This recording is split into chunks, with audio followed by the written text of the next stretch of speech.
Hello, hello everyone. Welcome in, welcome in. I once again just phased into existence in front of you all and just appeared. I didn't come in from the side or from the top. I took off like the Ring of Gyges or my like invisibility cloak. Maybe I just have invisibility as a power. Who knows? Who knows at this point? How is everyone? I hope you're all doing quite well. I'm feeling tired. Well, not even necessarily like tired in a bad way. Just kind of like, just sleepy, just eepy. Like I kind of want to go to bed. But no. I must stream. I have to stream. Because if I don't stream, then I'm eepy. Yeah, tired vibes. I did have like, I don't know what it is. I think the fact that I went for a run today probably didn't help matters, and my sleep wasn't the best, but we get through it. We make it through. And I'm like complaining about like as if I was like really active today other than the run. Like not really. I was just sitting in the forest, being able to work from the forest is pretty nice, I must say. I don't need to get up super early or anything, so it's, I don't know.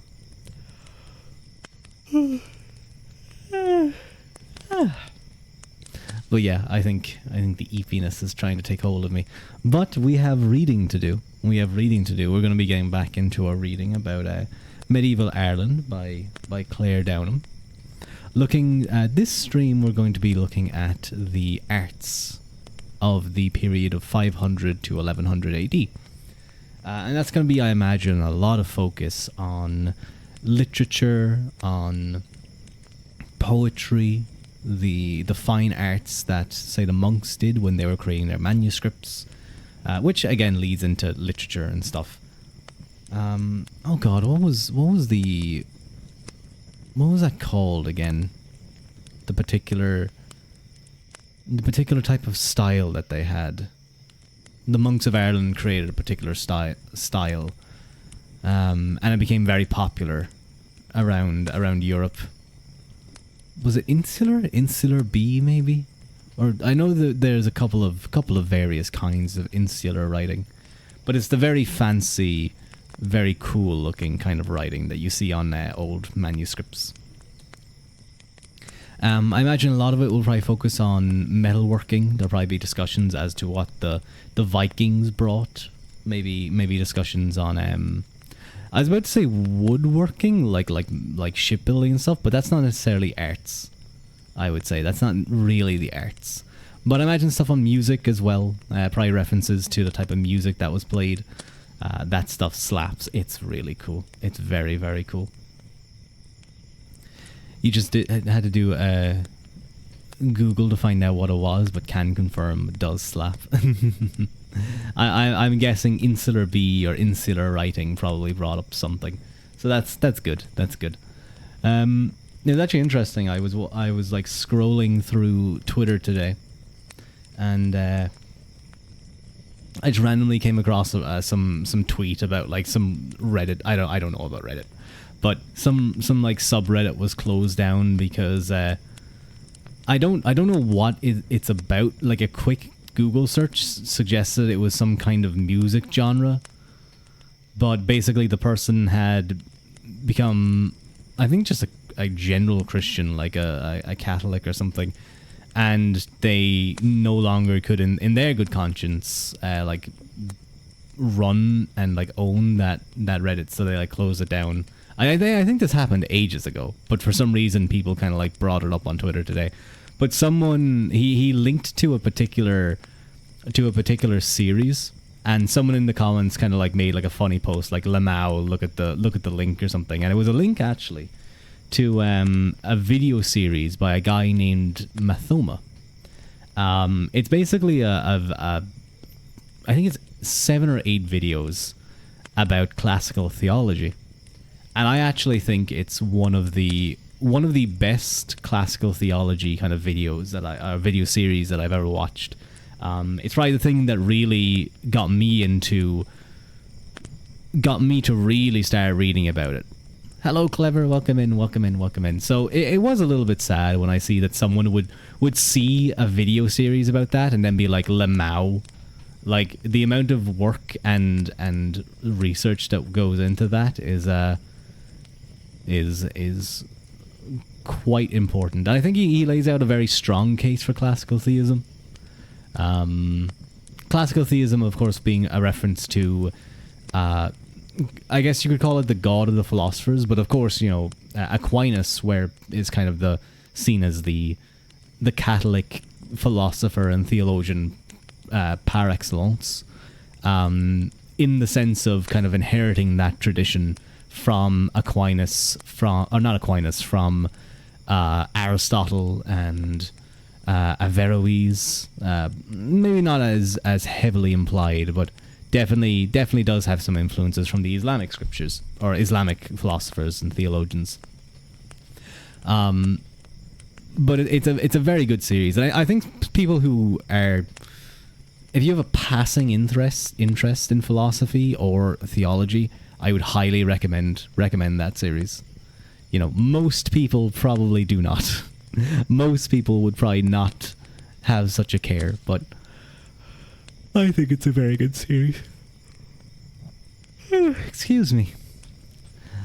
You watched Bruce Gore's playlists. What's Bruce Gore? Bruce Gore. Let me do a quick little search for that. Bruce Gore. He is an author, and he's a YouTuber. He's a lot of people.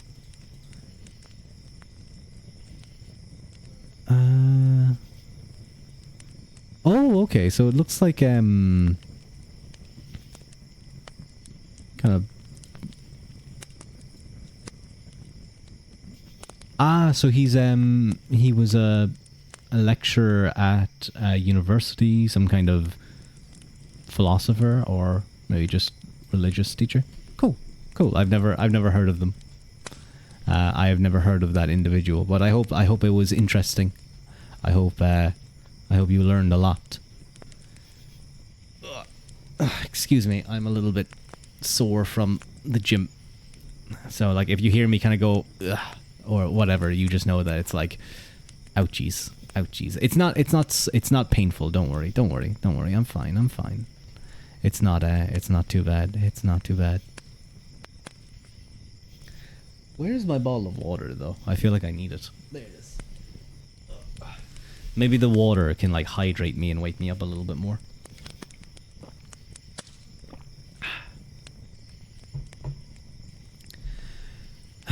Was there anything else? Anything else I needed to talk about? That kind of popped into my mind. Oh, yeah. I'm sure some people are aware of... I'll just mention it very, very briefly of the stuff that's been going on with Niji Sanji recently, with the to give a brief overview, basically one of the music groups that they get to help them with certain stuff such as concerts and songs and whatever, like music producers, was revealed to have, when he would have the talents in the boot with them, he would take attempted illicit photos. He has text messages saying that he put things in their drink, aphrodisiacs, even though I don't know how real those are, and that he was sharing these images with a group chat, and they were making fun of what they all looked like. It revealed... I was about to say that, Impeached. I was about to say that of all the fucking names this guy has, it's Yab. It's Yab. And for those of you who don't know, Yab is sort of like a term for a controversy in the VTubing sphere. If something comes out that, like, I don't know, something like the whole thing that happened with Selin when she left and all the drama happened. But if something happens, people say that it was a yab, that you might even be heard to use as a verb. They yabbed. They yab constantly, or they have loads of yabs. And it comes from the Japanese word yabai, meaning it's sort of a catch-all word for you're worried something is going to happen, or something scary happens, or like there's kind of an ominous feeling. It seems to have a lot of uses from the little bit that I read about it, that it's like you know, if you drop something, you drop something and it breaks, you're like, ah, yeah, bye. Or if you're feeling scared, you can be like, ah, yeah, bye. I don't know. I'm not Japanese, so I don't know. Someone who actually studies Japanese can correct me. But it's just very funny that of all the names this guy has as a thing, it's Yab. But I wanted to say I was like, obviously this is on the tail of loads of Niji Sanji fuck ups. I think that can be pretty easily said. But I was kind of weirded out a little bit by people being like, I can't believe, you know, oh, Niji Sanji, this is typical. Like blaming Niji Sanji for this happening. Yab is not like some small little music producer. From what I read on Twitter, he wasn't some small music producer that they happened to hire and they didn't do any background checks. He was fairly popular and fairly well known and kind of famous in their little circle. And this obviously came as a massive surprise. So it's sort of this weird thing where you see it a lot when like kind of public opinion turns and people start taking every little thing that happened and twist it to be like a negative about that person or about that company. And I'm not saying Niji Sanji is a good company. From what it seems like a head wreck, over bureaucratized, loads of red tape, and not exactly the best of working conditions for certain VTubers anyway. I think maybe if you like approached it from a super professional point where like you do everything by the book, every like standard procedure they need you to do, you do that. Like maybe then you can have an easier time. But if you're someone like Selen, I guess, who is very creative and wants to do all these things and is constantly kind of pushing the boundaries, yeah, then they'll butt heads. I'd still like to join Niji Sanji, just so I would have the chance of meeting like my Oshis. That would be cool, I will say. But other than that, it's rough out there being a Niji fan of any regard. I think I do like those people who can just enjoy though. But it did make me feel weird that people were blaming Niji Sanji for this, because I feel like this isn't something you blame Niji Sanji for. This is something you blame the Yab guy for. The Yab man. I don't know what other Yabs he will do, but he will surely have some other Yab cooking up his sleeve. But yeah, I would blame him and not exactly the company. I think this isn't something you can like turn around and be like, oh, this is a reflection of Niji Sanji. It's like, no, it's just a creepy music producer, and there's that's not a rare thing, I'm gonna be honest. You only need to look over to America and you can see some producers and people in high kind of talent power. They're not exactly the best of people, you know. They're not exactly the best of people. But I think that's a little bit of enough to kind of finish off and leave that to the side. I don't think we need to dwell on that too much.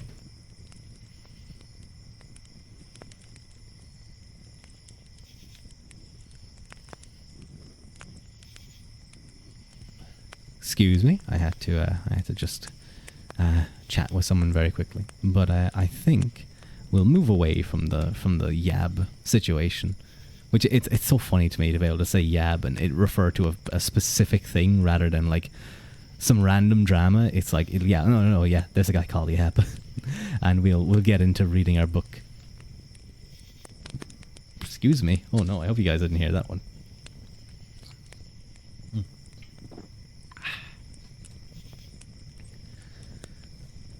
We're going to be looking at the arts, 500 to 1100 AD. And this is the last chapter of part 1 that looks at this time period. There's a little conclusion at the very end, but then it moves on to, I think it's 1100 to 1500 AD, which is a whole new kind of time period, obviously.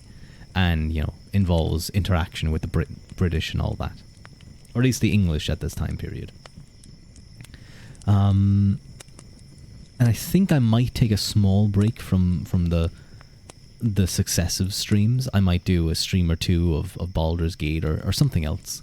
And of course, I have the birthday stream coming up, so I don't know if that will be on the 8th, but I feel like what we might do is we might do, kind of just chatting, a little bit of karaoke. I might go into a Discord and like open it up to my VTuber friends and have them come on and, I don't know, chat, and then I'll struggle to maintain a conversation and things will get super, super awkward. Yeah, that sounds fun. We all just sit in a Discord on stream together, not saying a word. Birthday concert. Yeah, I'm going to sing happy birthday 500 times in a row. That would be a terrible stream. Anyway, let's get into the book. The claim that the Irish saved medieval civilization is highly exaggerated. However, the Irish made an impressive contribution to European literature and art in the early Middle Ages. Literacy came to Ireland through contact with the Roman world, as illustrated by the development of Ogham. Christianity introduced the Bible and a vast store of written knowledge, both contemporary and historical, from across Latin Europe.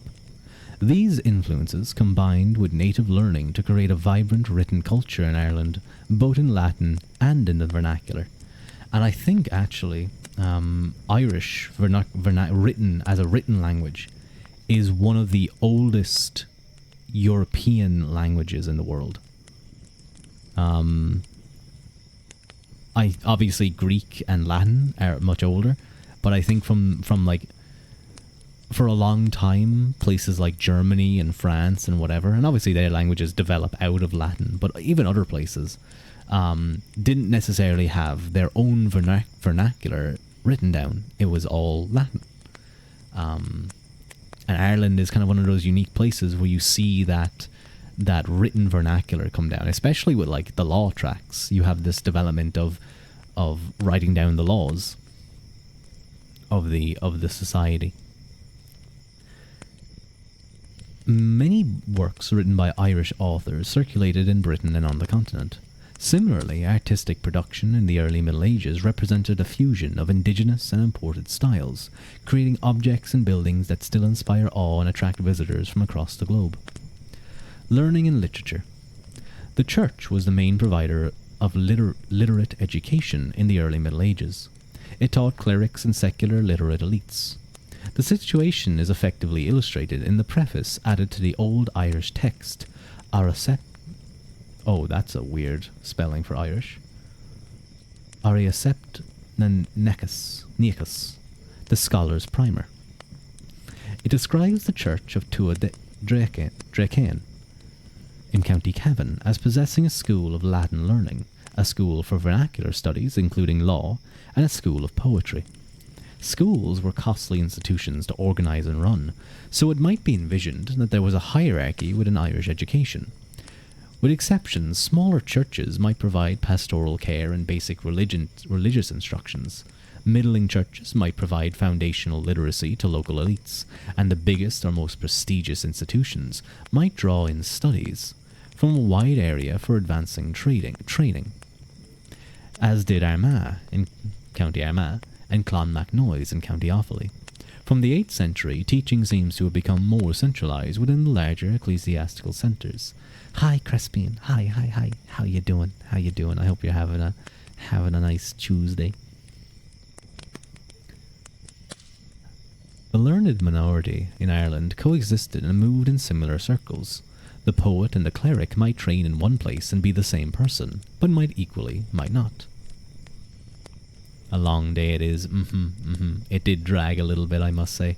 I always, at kind of, lunchtime, I always try and get out for a walk and stretch my limbs. It's very important to do so.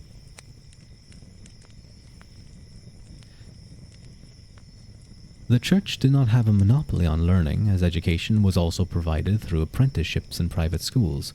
However, the sharp distinction drawn in the modern popular imagination between pre-Christian and Christian learning, or between literate and non-literate education, or Latin and vernacular, does not seem justified. The influence of biblical and classical learning can be seen in Irish sagas, while native tales influence Latin hagiography. Thus, the creative worlds of medieval learning overlapped and offered inspiration to one another. The costs of literate education included a collection of books, writing tools, and wax tablets. Actually, I just thought of something. Let me very quickly turn off the ads so we don't get an ad halfway through. I would be very angry if that were to occur.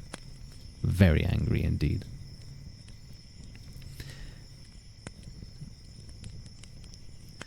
Where was I? Collection of books, writing tools, and wax tablets or slates to write on. The production of manuscripts involved the careful preparation of vellum, calf skins, quills, and ink. The skill of formal calligraphy also took years of practice. One of the many cultural inheritance from early medieval Ireland is the use of insular script. A stately script, insular half unical, was developed for important manuscripts, while minuscule forms that could be written more quickly were employed for other types of texts. Within 2 centuries, forms of script used in Ireland had developed distinctive features. These include flat-headed forms of the letter G and T, wedge-shaped serifs on ascenders and on letters such as B, D, H, L, and wide bows of rounded letters. Insular script was also characterized by the use of many abbreviations and ligatures running together 2 or more words. This style of script was shared by the Britons and spread to many continental religious centres under Irish influence from the late 6th century. So they're talking about... it said continental. In the early Middle Ages, a lively network of Irish scholars exchanged manuscripts and ideas and travelled through Christian Europe. By the late 7th century, Irish influence had been established at a string of monasteries in Britain, Italy, France, Belgium, Germany, and Switzerland. Insular script was widely used in England until the end of the 10th century. Elements of insular script can be seen in the development of Carolingian minuscule, which was used in Latin Europe from the 9th to the 12th century. In Ireland and Gaelic Scotland, the tradition of using insular script forms continued beyond the Middle Ages. A Gaelic typeface was developed from insular script in the late 16th century and continues to evoke Irish identity on a range of objects from pub signs to greeting cards. As a language of scholarship in the church, Latin was used for a great deal of literary composition. Because Ireland stood outside the Roman Empire, Latin had not been an everyday language in antiquity. To help students master the language, various Latin grammatical texts were composed. Some of the earliest writings include glosses and biblical commentaries, some of the earliest writings, including glosses and biblical commentaries, might contain a mix of Latin and Irish. This suggests that scholars moved comfortably between the 2 languages. To help communication across the scholarly community of Gaeldom, a common register of written Gaelic was practiced from about 700 to 900 AD, what scholars have called Old Irish. As literary and composition in the vernacular became more common in the 9th century, the old conventions of written Irish gave way to more varied forms. Middle Irish may have mirrored adaptations in the language as it was spoken in different parts of Ireland and Gaelic Scotland. Artificial forms of the language were nevertheless maintained, especially for poetic expression, which represented the author's craft and signaled to the audience the elevated purpose of the composition. The high linguistic standards attained by Irish scholars are illustrated by glossaries. Sanis Cormac's glossary, was written in Irish around 900 AD and comprises a compendium of etymologies, not just in Irish, but also in Latin, Greek, Hebrew, Brittonic, Pictish, English, and Old Norse, and drawing from a wide variety of sources. The impressive range and linguistic competence of Irish scholars encouraged students to come from abroad, a phenomenon mentioned by the Anglo-Saxon writers Aldhelm and Bede. The sophisticated understanding of Latin that was fostered in the best Irish schools encouraged creative wordplay. Hesperica famina, Western sayings, seems to have been developed by a group of students competing to outdo each other in the composition of bizarre and complex Latin statements, drawing on a range of exotic words from Greek and Hebrew. Language skills facilitated travel, and throughout the Middle Ages, a stream of Irish scholars set sail from home for the sake of piety, out of curiosity or in search of patronage. Perhaps the most famous gathering of Irish scholars were in the courts of the Carolingian kings in the mid-9th century. The names of two prominent intellectuals, Sedulius Scotus and John Scotus, also known as Uragena or John Scotus Uragena, suggest that their Gaelic origins were an important part of their identity. A range of works has survived from these two authors. Sedulius's writings include a Latin grammar, a commentary on the Gospel of Matthew, nature poetry, religious poetry, royal panegyric. Is that how you pronounce that word? Panegyric? No, hang on, let me look up how to pronounce it.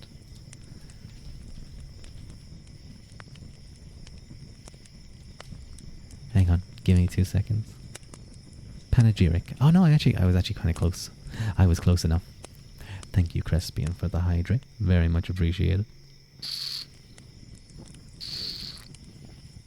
Reading tends to be more straining on the voice than just chatting, I find.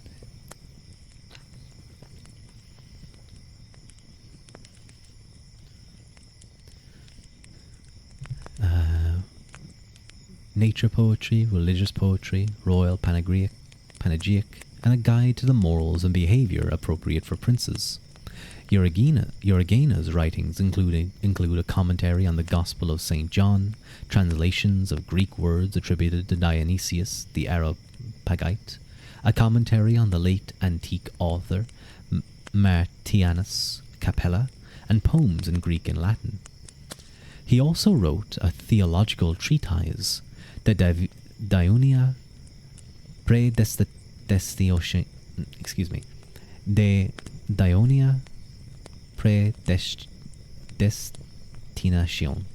on divine predestination, which stirred up a scholarly controversy.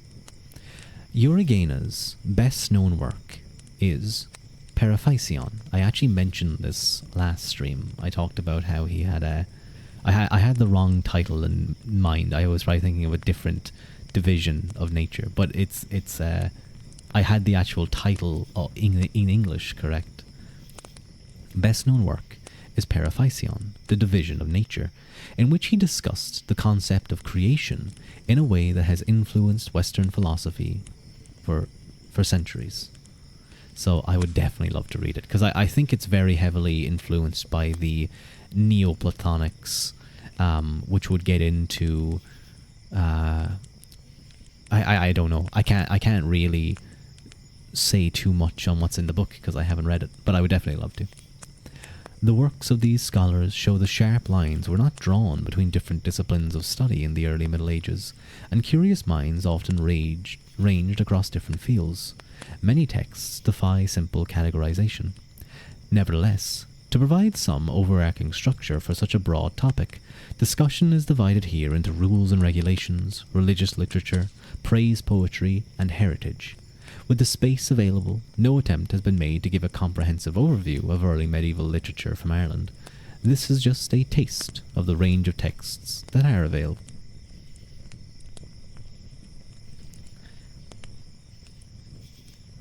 Rules and regulations. Some of the earliest writings in Ireland were guidelines for clerics and Christian communities. These give insights into processes and conversion. They demonstrate that Christianity did not win an easy victory over old belief systems, and that Christians and heathens lived side by side for some time. The First Synod of St. Patrick, which, despite its name, belongs to the 6th or 7th century, shows matters that could arise, such as a heathen offering alms to Christians, or a cleric standing as a legal suitory for a heathen. While some rules may have been developed in Ireland ad hoc, many looked to authorities outside Ireland for guidance. In the early 8th century, a great compilation of citations from scripture and church fathers, canon law and synodal decrees, was gathered by Reuben of Darenice and Humain of Iona. The resulting Collectio Canonum Hibernicensis, Irish collection of canons, provided guidance through a great forest of writings concerning the proper conduct of Christian life. Rules were also necessary for communal religious life.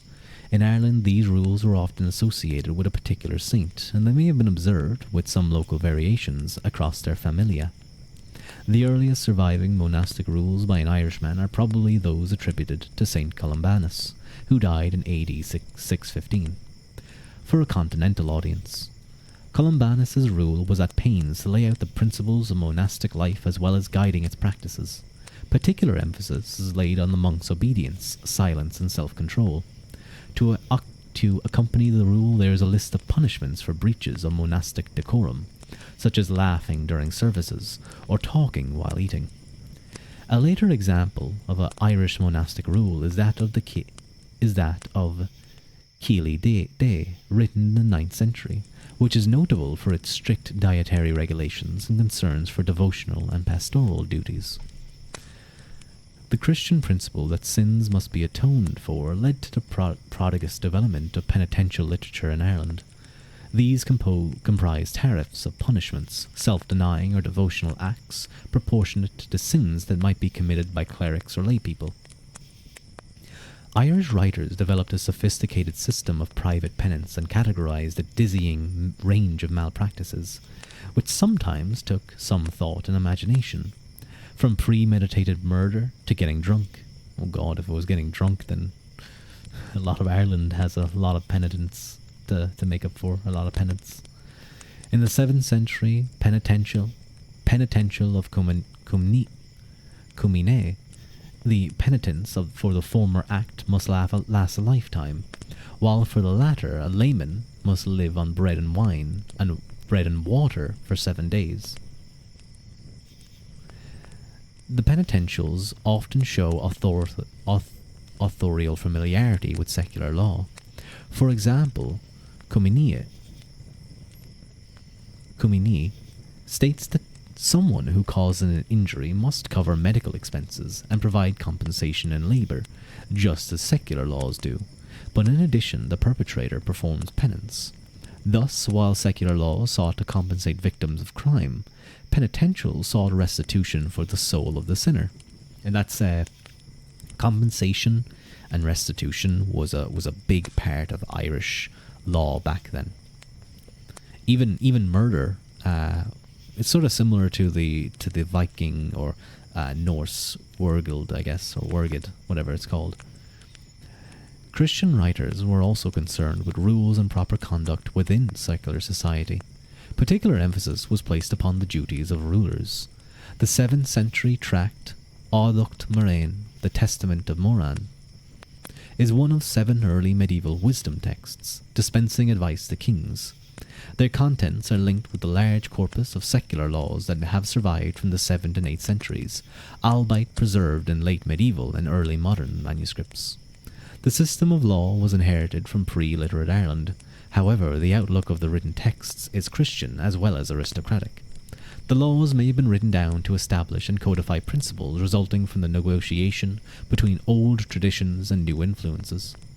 The attempt to establish a cohesive body of written law that could be observed across Ireland may also reflect the political ambitions of O'Neill rulers and their allies to bring a degree of unity to Irish institutions. Once laws were written, they were made less flexible, and religious and political ideologies were embedded within them. From the late 8th century, the focus of legal composition were on glosses and commentaries on existing tracts. This may reflect the exegetical tradition of church schools being applied to the laws. Early Irish laws detailed social relationships and obligations according to inheritance, status, and individual contracts. Underlying the law was a desire to avoid violent conflict by setting out the duties and entitlements of each social rank, and providing a system of arbitration for parties who were in disagreement. As one might expect, law tracts were replete with technical language that required a class of specialists to help interpret. However, this does not mean that laws were devoid of literary merit. Legal material might be presented in verse, in rhetorical prose, or in mnemonic patterns. The laws had to be communicated well because their effectiveness depended on communities listening to and memorizing proclamations of regulations and agreements. In their public utterances and composition, the skills of the jurist might therefore overlap with those of the poet. The vast body of legal material that has survived from early medieval Ireland is remarkable, and it offers much potential for further study. Religious literature. In addition to linguistic and legal studies, the main preoccupation of schools in medieval Ireland were biblical exegesis and the calculation of the date of Easter, computus. Early medieval computistical tracts illustrate the significance of links between Ireland and the Mediterranean. Some texts from North Africa concerning the calculation of Easter seems to have come to Ireland via Spain. In the 7th century, the debate raged as to which method of calculation was the best. The letters of Columbanus and Comines show how major Irish scholars could afford contrary opinions on this topic. Columbanus addressed the Pope on this matter, defending the 84-year cycle. Comines wrote some years later, around AD 632, to Sigenet, abbot of Iona, and Bacon, a hermit, defending the Alexandrian calculation of Easter favoured by Rome, and widely adopted in the south of Ireland at this date. Oral culture to written culture, the written word and its consequences. And I think the point that she made about how, writing down things very much helped kind of enmesh certain ideologies within, but you still see, like, even they mention the kind of intertwining of the oral tradition with the written culture, that even though there was technical language, it still had to be almost performed for the people so that they would be willing to accept it, and that it would be easy to remember. There'd be mnemonics and all these other things, and it was very helpful because oral law was probably the way a lot of things worked back then anyway, so it was just natural to, when writing it down, to still kind of deliver it in prose or verse.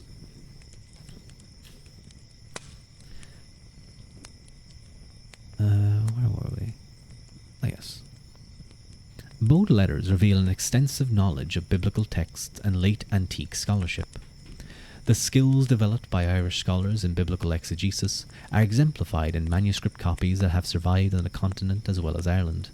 To help summarize knowledge in this field, a massive reference Bible was put together around 800 AD, comprising commentaries on every biblical book. It drew on a wide range of late antique authors and also non-canonical texts, or apocrypha, some of which were not recorded outside of Ireland.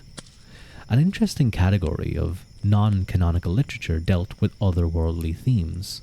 These drew from a well of Christian learning, but were also inspired by indigenous myths of otherworldly islands and subterranean fairy folk. And this is an interesting thing that develops. You see the different interpretations of the Tuatha Dé throughout history, changing as different groups kind of look at it differently, going from things like half-fallen angels, like angels that didn't side with Lucifer but didn't side with God either during his rebellion. Demons, of course, being just the typical pagan gods, demons. Being, I think, like lost spirits was another one. They came up with a lot of ideas to try and explain it. Perhaps the most famous example is Navigatio Sancti Brendani, the Voyage of St. Brendan. This story of Brendan and his monks setting out to discover otherworldly islands was very popular in medieval Europe. It has survived in more than 100 manuscripts and in numerous vernacular tellings. The tale was allegorical. For example, the monks travel for 7 successive years, but always celebrates Easter on what they thought was an island, but turns out to be a whale. This is appropriate, as Easter is a movable feast. The story may be read as a quest for spiritual perfection in monastic life. Otherworldly tales might also take the form of a romantic quest. Ectra Conla, the Adventure of Conla, is an early tale that tells of a prince torn between the love of his people and his love of an immortal woman who lives in the other world. However, this tale can also be read allegorically, with the woman representing the life of the church. More overt heathen themes appear in the 11th century story Baile in Skáil, the Phantom's Frenzy. In this tale, the O'Neill dynast Con Keithor, Keith, how would you say this? Let me practice for a second.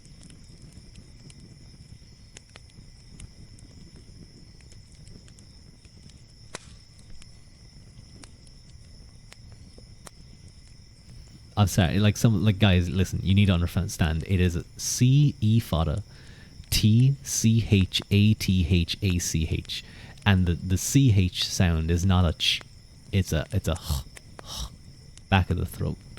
Thank you for the stretch. Ugh. Con Keithor, Con of 100 battles, enters an unearthly plane through thick fog. Oh, I'm actually going to use that stretch redeem a little bit more. I can feel my my back is a little bit tight from working out. Enters an unearthly plane through thick fog. CH like Germanic languages. Is it? I actually have no idea.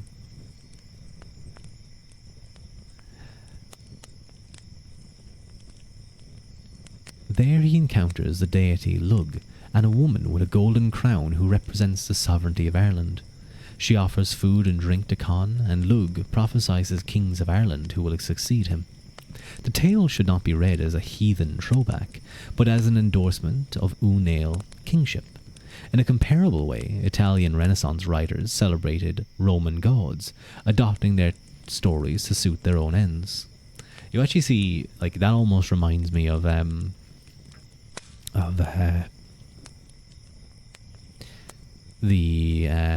story of Macbeth by William Shakespeare, where I can't remember exactly where it occurs, but someone sees a vision. I think it's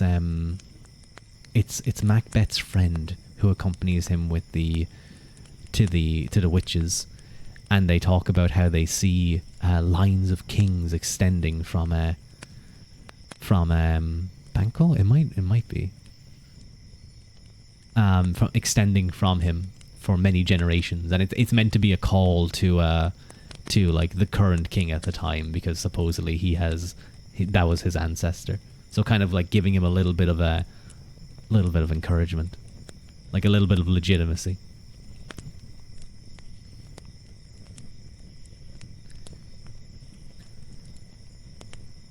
Native folktales and Christian scholarship also combined in medieval saints' lives. Around 50 Irish lives and more than 100 Latin lives have survived from medieval Ireland. Precise dating, especially for the Latin lives, is fraught with difficulty. Nevertheless, a significant number have been attributed to the years before 1100. The writing of saints' lives seems to have developed in the 7th century, perhaps at a time when wealthier churches could commission writings to help win patronage and influence. They emphasized the miraculous powers of the saints. Scholarship also tended to focus on the earliest lives of the three most famous saints, Patrick, Bridget, and Columba. The life of Bridget, by Cogitosus, is regarded as one of the first lives composed in Ireland, around the mid-7th century. This was soon followed by Merchu's life of Patrick, which presents a much more confident version of the saint than that found in his Confessio. At the end of the 7th century, Adamnan wrote his biography of St. Columba. These lives were influenced by his scripture and the works of late antique hagiographers. This influence can be exemplified in Adamnan's life of St. Columba, which drew from the life of St. Martin of Tours by Sulpicius Severus, the life of St. Benedict by Gregory the Great, and the life of St. Anthony by Andesius. Adamnan also drew from works of Jerome, Virgil, and Juvencus. The lives, like the Gospels, were open to interpretation on an allegorical as well as on a literal level. Perhaps the most famous episode in Adamnon's life of St. Columba's is St. Columba's encounter with the Loch Ness Monster. As a hungry beast pursues a swimming monk, the saint uses the sign of the cross to banish it into the depths. While this is an entertaining and highly visual tale, it may also allegorize a saint's ability to overcome the monstrous paganism of the local Picts. The Bible was the most prolific model for miracles, although some were adapted to local Moors. Saints not only imitated Christ in acts of charity and healing, they are also shown vigorously defending the faith and the property of their communities. The bilingual, tripartite life of St. Patrick, which may date to the 9th century, presents the saint as a powerful ruler. St. Patrick wields authority over angels, scatters curses on those who oppose his will, and passes harsh judgment on sinners, including his niece, whom he orders to be run over by a chariot for breaking her vow of chastity. Jesus Christ, Patrick, what the fuck? The terrifying characteristics attributed to many Irish saints drew from scriptorial precedents. They were intended to inspire fear and devotion, but quick-tempered characters also made for good drama. The 11th century life of Saint Fincho of Bregowns presents a warrior turned holy man who wields a crosier with the name of Head Battler, who can destroy a band of Vikings with the fiery sparks that fly from his teeth. The remarkable episodes in Irish hagiography must have helped stories of saints to circulate orally among the laity. He did fucking what? Yeah, that was a new one. I've never heard that story before. That must be a very specific life of St. Patrick. Poetry. The artistry of early medieval poetry lay not just in the power of words, but also in the author's ability to follow metrical and stylistic conventions that might dictate the number of syllables or stresses in each line, or the patterns or rhymes of oral alliteration. These attributes were best appreciated when verses were heard. Poetry was meant to be declaimed in company, rather than read in silence. Most poems may never have been committed to parchment and so passed from memory with their last reciters. Many of the poems that have survived from early Middle Ages were devotional in character. An example is Amra Cholum Chil, an eulogy for St. Columba of Iona, possibly composed soon after his death in 597.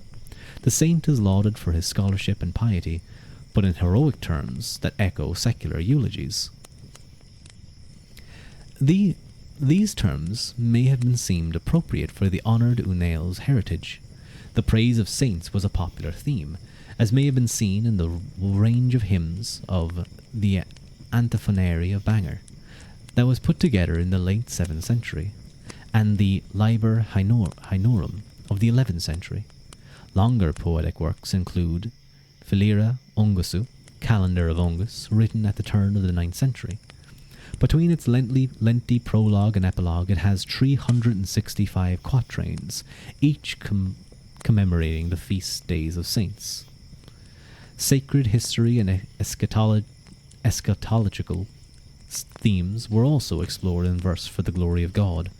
The Middle Irish Psalter Naran, the Psalter of the Quatrains, comprises 150 cantos, providing a sacred history of the world from creation until doomsday. This text draws heavily upon biblical I said this word literally like 10 minutes ago. Apocryphal texts, as did in Tenga Benua, the ever-new tongue, in which the spirit of Philip the Apostle describes the universe, including heaven and hell. Much of the poetry composed for secular patrons often related to a particular event. These poems are often chance survivals in single manuscript copies.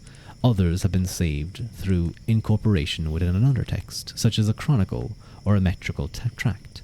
Examples of this genre include the 8 stanzas addressed to a royal dynast of Leinster, Ide, son of Diarmid, in the late 8th or early 9th century. As well as highlighting Ide's ancestry and personal brilliance, the verse gives insight into the working conditions of professional poets. Quote, "At the ale drinking, odes are chanted, over pools of liquor." Verses were composed immediately after the death of Mael Shachnail, the Southern Unail king, in 1022. The poet praised Mael Shachnail's great victory over the men of Dublin at Tara in 980, celebrated his realm and his ancestry, and lamented the loss of the poet's great generous patron. Longer poems were commissioned that eulogized lines of kings.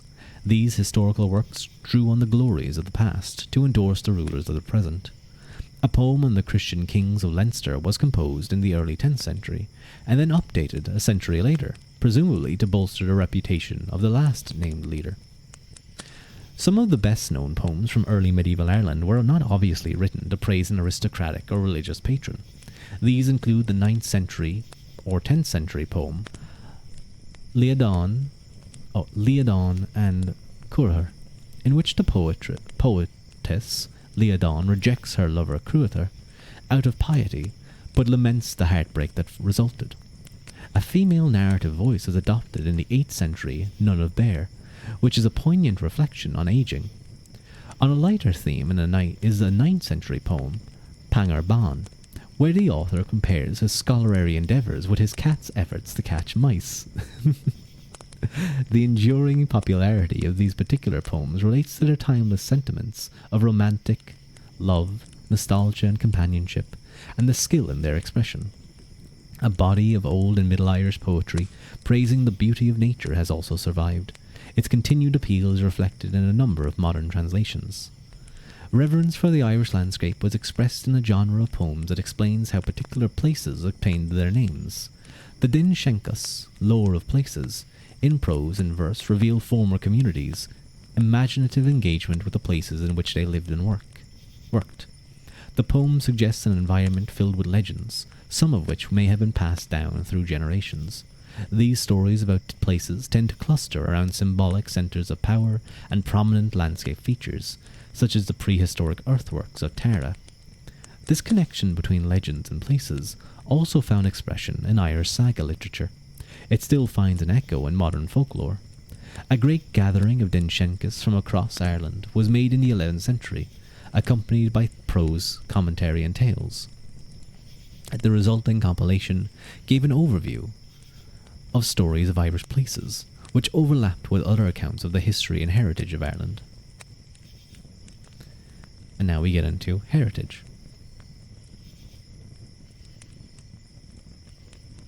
Excuse me. Hello, copyright. Hello. Welcome back. How have you been? It's been a little bit. I hope you've been well. I hope you're having a nice weekend, and week. I hope you're having a good start to the week. It has been long time no see. I hope you're doing well, and I hope you can relax to the soft reading. You're currently reading about medieval Ireland. It's nice to see you again. Heritage. Historical works were perhaps only second in significance to religious writings in early medieval Irish literary production. But what counted as historical writings was broader than what a modern audience might expect.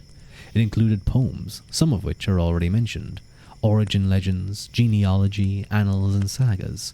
These works often combined prose and poetry in a single narrative. The need to reconcile inherited stories of the Irish past with universal and biblical history led to the development of stories about the origin of the Irish. Systematic accounts of Irish origins were developed in the 9th century texts in Ireland and Britain, including the poem Cana Munadas Nagael, What is the Origin of the Irish, and History Britonum, History of the Britons, which identifies prehistoric migrations of people to Ireland. It's been okay. I've been busy, but how are you, my friend? I'm doing pretty good. I was a little bit tired when I started stream, but I'm feeling a little bit better now, a little bit more awake. But I've been good. I actually have I'm planning a little birthday stream soon on maybe the 8th or the 7th, depending on timing. Just for like making sure I can do stuff where I'll probably do like karaoke and stuff. So that might be fun. That might be a fun stream. But other than that, I've been pretty good. I've been just relaxing. Just been ticking over, reading and playing games. These stories evolved to describe a more complex sequence of migrations in Laura Gabála Éireann, the Book of Invasions of Ireland. It survives in several versions that depend on an 11th century verse archetype. These narratives combine indigenous legends with biblical and learned accounts of continental scholars, including Jerome, Orosius, and Isidore of Seville. According to this book, I'm guessing, because it's the Laura Gabála Éireann. The first inhabitants of Ireland were said to have accompanied a woman called Banba, or Kesser, who was identified in Laura Gabála Éireann as the granddaughter of Noah. After the biblical flood, Partholón was identified as the first settler in Ireland. His name is derived from Hebrew Bartholomew, and his people were said to have been wiped out by plague. Nemid, who follows, has a name that looks back to indigenous mythological tradition. It means sacred or sanctuary. Nemid and his people are said to have battled against malevolent and oppressive giant folk called Fomorians, and they eventually abandoned Ireland. According to the Laura Gabála, the descendants of Nemid comprise two groups who returned to Ireland, called Fairbog, men of bags, and Tuatha Danann, or Tuatha depending on what you're looking at. The origin is that they came by boat, then the last man jumped off the boat and turned into a fish, leaving only women. I remember that. Vaguely remember that story when I was kind of looking up about the Laura Gabála. Dude did not want to spend his life surrounded by women. He was like, nope, I'm gonna be a fish. I must say that I'm very tired, like always, so I'll probably fall asleep. But it is what it is. It's okay, copyright. I hope you have a lovely sleep, and I hope if you do listen, I hope my soft voice can. Wow, I'm like praising myself right now. My soft voice. I hope my reading and my voice is soft enough to help you go to sleep. If you are going to sleep, remember to keep your phone on a hard surface while you listen, not on like your bed or under your pillow or something. That's important.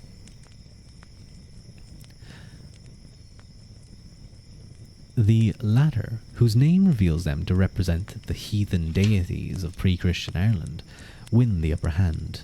Finally, the Gaels arrived in Ireland under the leadership of Miel Ishbán. Miel's name derives from Latin, Miles Hispania, soldiers of Spain. And his story seems to have been a scholarly invention derived from Isidore of Seville's description of Spain as the mother of nations and his attempt to derive the Latin name Hibernia, Ireland, from Iberia, Spain. According to Laura Gabála, the followers of Miel fought against the Tuatha, and the resulting treaty held that the Gaels took Ireland above the ground and the Tuatha took Ireland below the ground. This tale provides an explanation for other Irish legends that identify burial mounds, caves and lakes as entry points to an other world inhabited by little people. The tales of the origin of the Irish that come down from the early Middle Ages represent a creative mixture of inherited legends, imported texts, and a significant dose of imaginative scholarship. Laura Gabála asserted that Irish dynasties were descended from the Milesians. In the early Middle Ages, Irishness was defined by descent. Lineages who came from outside, such as Scandinavians in the 9th century, continued to be regarded as Gaul, foreigners, even after centuries of settlement, acculturation, and intermarriage. Ancestry underpinned claims to status and political legitimacy. Its importance can be seen in the large volume of genealogies that have survived from the Middle Ages. These identify more than 20,000 individuals. These texts promoted fictions of unbroken bloodlines reaching back into prehistory, laying out ancient claims to power and asserting links between contemporary dynasties. Such connections were oftentimes forged to suit political conditions, and parts of a genealogy were often expanded or diminished to suit changing circumstances. The genealogies emphasize a view of history dominated by a succession of male royal dynasts. The genealogies are useful for historians but still grievously under-researched. The focus of scholarship has tended to be on the abundant annalistic material surviving from the early Middle Ages. These records tend to be brief. They are predominantly focused on conflicts and the obits of important political and religious figures. Some attention is also given to crops, weather, unusual events, and acts of patronage. For the main part, annals were written in prose, but verse related to crucial events, such as a battle or the death of a king, are sometimes included. Chronicles have been kept in Ireland as early as the 6th century. The earliest layer of surviving annalistic records has been dubbed the Chronicle of Iona, as it seems likely to have been kept at the church until about 740. Therefore, Thereafter, the records were continued somewhere in the Irish Midlands. The main centres of record until 911 included Clonard in County Meath and Armagh. The foundational text that underpins Irish chronicles from 660 till 911 is often called the Chronicle of Ireland. The name does not mean that foreign events were entirely excluded from the text.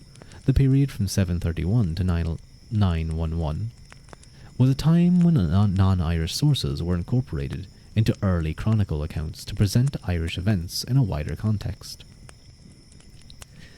After about 911, the Chronicles of Ireland was expanded. I'm laughing at a Norm Macdonald joke that he made.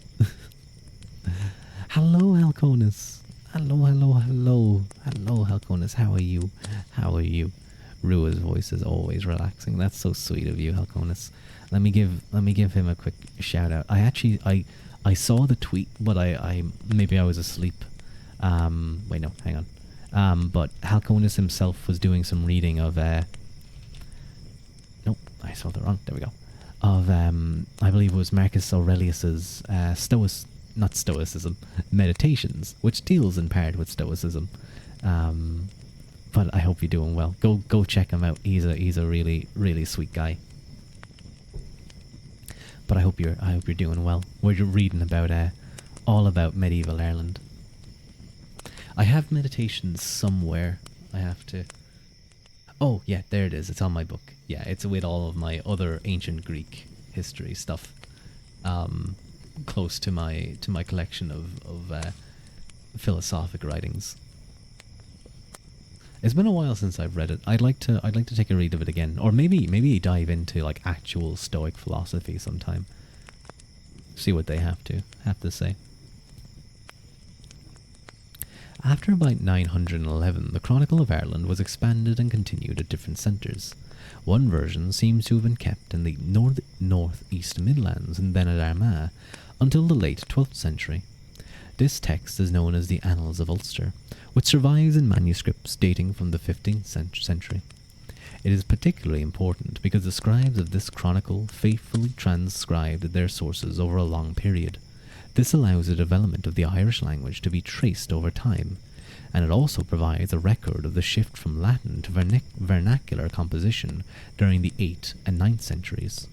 The linguistic changes apparent in the Annals of Ulster add to the impression that it preserves contemporary records, even though its manuscripts are late. After 911, another important set of annals were kept in Meath. This underpins a series of extant Irish chronicles, including the Annals of Tirganach, Cronachan Scotorum, and the Hiberno-English Annals of Clonmacnoise. These are collectively dubbed the Clonmacnoise group, as they share a common core of material that was linked to that major Midland church. The Annals of Inishfallen are also related to this group, but this chronicle also contains unique Munster sources. Piles of books, like a true scholar. I do have quite a few. I remember one time during a reading stream, I mentioned that, and I was made to count the books, and it unironically took me like 5 or 10 minutes to count the books. Not because I have so many books that it took me 5 to 10 minutes, but because I kept like messing up and I kept stumbling on my words and like losing count. Because I'd like look back at chat and they'd say something funny, and I'd lose concentration, and then I'd have to start all over again. I think I started over like 4 times. But I think it came out, and this was almost a year ago now, I think, technically. Oh my god, I've been streaming for almost a year. I think, yeah. This, I think it came out to about 120-ish, was it? Or 130-ish? I think it was something like that. Most of those are pretty big philosophy books, and then there's the odd couple of fiction books and stuff. Meditations is probably one of the most accessible intros of philosophy because it humanizes their ideas a lot. Absolutely. It's like Meditations is not a philosophy book. It is not a self-help book or anything. Like, I know a lot of people kind of promote it as that, and there's definitely things you can absolutely learn from it. It's a journal of a man who is at the height of power that one could be at, the Emperor of Rome, trying to get through life. Sometimes high level, like, going off and conquering the world, but sometimes some of his stuff is like trying to get up early in the morning, trying to just simple things. It can be like in discussions with people, he might like hold his tongue and he'll disparage himself for that. Or maybe he lost his temper and he'll write about that, about how he should have more control over that. It's a very, very, very interesting book.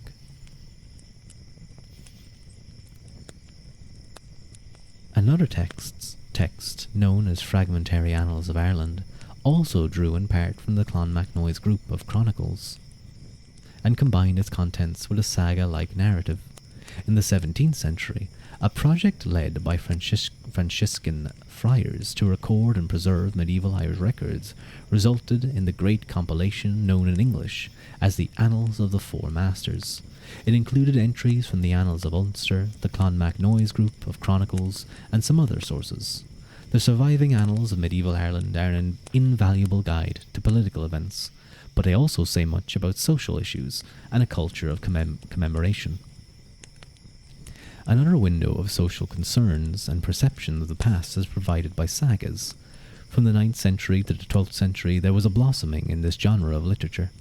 Some of the literary heroes, including Cuchulainn and Deirdre, inspired modern writings, notably Yeats, Synge, and Patrick Pearse, or Padraig Pearse, and consequently they maintain a place in contemporary Irish culture. Irish sagas tend to be reworkings of earlier oral or written tales, drawing on a cast of characters that may already have been familiar to their audiences. This resulted in an interrelated web of narratives, perhaps akin to episodes in soap operas or the crossovers of modern fan fiction. As well as referring to earlier tales, sagas often embedded influences and echoes from other sources, including biblical, classical, and law texts. These tales are often intended to instruct as well as to entertain their audiences with moral or political messages. The result was a voluminous and sophisticated body of work that could engage those who read or heard them on several different levels. Thank you for the Hydrate Redeem, Crespian. Very much appreciated.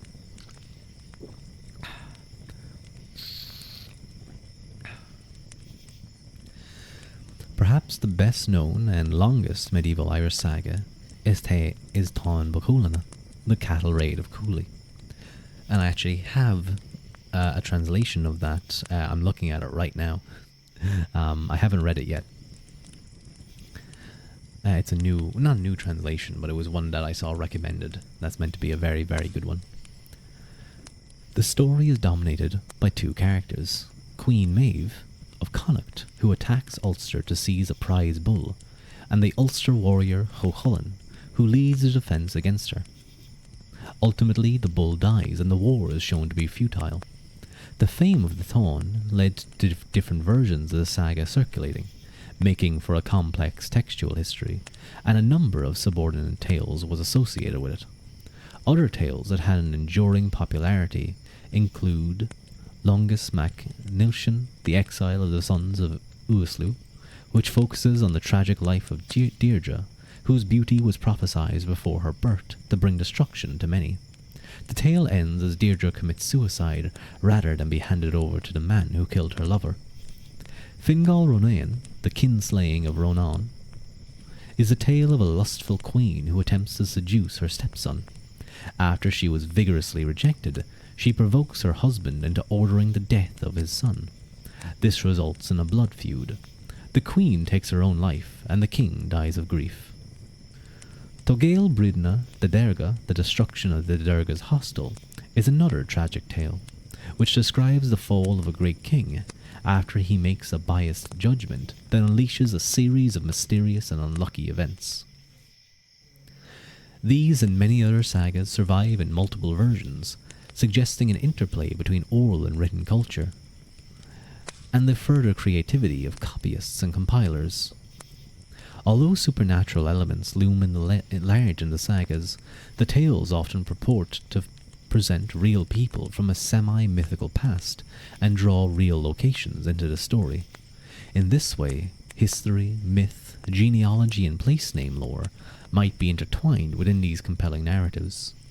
Interest in the past is also demonstrated by the reception of non-Irish history and legend. So much tragedy. Yeah, a lot of Irish mythology and stories are tragic in nature.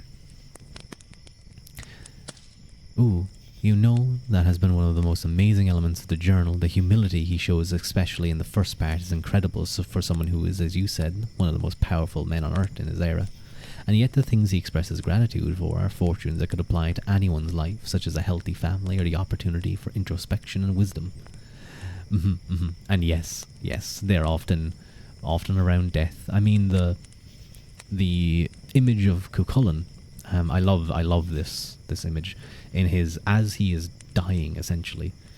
He has gone through his rage and now he is exhausted, having killed thousands probably. He is he, in some stories he ties himself by a belt or something, but in another it states that his to prevent himself from falling exactly in Peachclare, he ties himself, some stories state, with his own intestines to a large standing stone, and he continues to fight, and even after he dies, and he is still, not a single soldier dares approach him. And it's only until a raven or a crow, representing the Morrigan, was it the Morrigan? It might be. I think it was meant to be the Morrigan, who is a sort of a battle goddess, lands on his shoulder. Do the soldiers of Connacht approach, realizing that the great hero Cuchulainn is now dead, for he doesn't react to the crow upon his shoulder. I think it's an amazing image. She's always up to no good. It. I know obviously they're very different, but it does give kind of vibes of like the type of feeling that you know, the story of the Spartans, of the 300 Spartans, invokes, or other such examples. Oftentimes when I think about that willingness to be defiant, is I love the one from, and this isn't mythology, this is a book series, 40k, is the Stand of Cadia. And I'm not a big 40k person, I haven't read the books, but I have heard of this one. It talks about how, what's his name, Aberon, I think it was, his, like, the 14th Black Crusade, like, that guy just was not successful, except for here. But he effectively destroys a planet by crashing a massive spaceship into it. And I think some people say that it's not actually said in the text, but it's sort of like people say it is. That people, they take on the meaning. The meaning matters more than the actual content in this case. But the planet breaks, and this planet Cadia was basically a fortress planet and was probably the most famous one. But it's supposedly, as the planet breaks apart under the soldiers of Cadia's feet, the people who were escaping on ships can see Laz fire continuing in the broken parts of the planet, and it ends with often retellings of it end with the phrase "the planet broke before the guard," and I love that. I do. I genuinely love that phrase. I remember the first time I heard it was a female VTuber, a woman. I can't remember what her. I think it was just some like 40k channel. Did I say YouTuber or VTuber? I think I meant YouTuber. But she was just doing a retelling, and I remember when I get to that part, I almost like I didn't cry, I promise, but I did tear up a little bit. Just kind of the sensation of that phrase really hit me.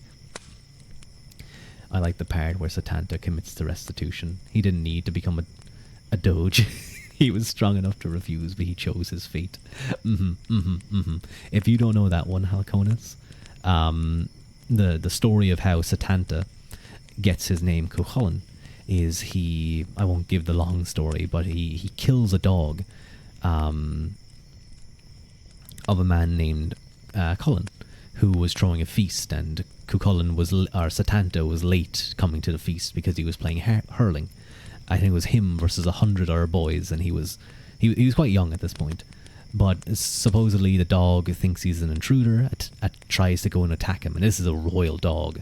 He uses his hurley, which is think of it as like a baseball bat, but kind of flatter, a wooden stick, to strike a ball known as a slitter, which is what you use to play hurling. In other places of Ireland, it's called a schlitter. They really pronounce the sh, which there is no sh, but they pronounce it anyway. And he strikes the dog dead. Some say that I like the story where he hits it so hard that it lodges in the back of the hound's throat, either killing the dog stone dead or causing it to choke. Either one. There's so many different retellings. But obviously the guy comes out and people are kind of panicked, and he's like, this poor dog that I reared from birth to be this incredible guard dog. He's lamenting how long it will take to get another dog like this, and Satanta vows that until a new guard dog is found, or he has raised a new one from the litter of this dog, he will act as the guard dog, and from that point on, his name becomes Cuchulainn, which means the Hound of Hu.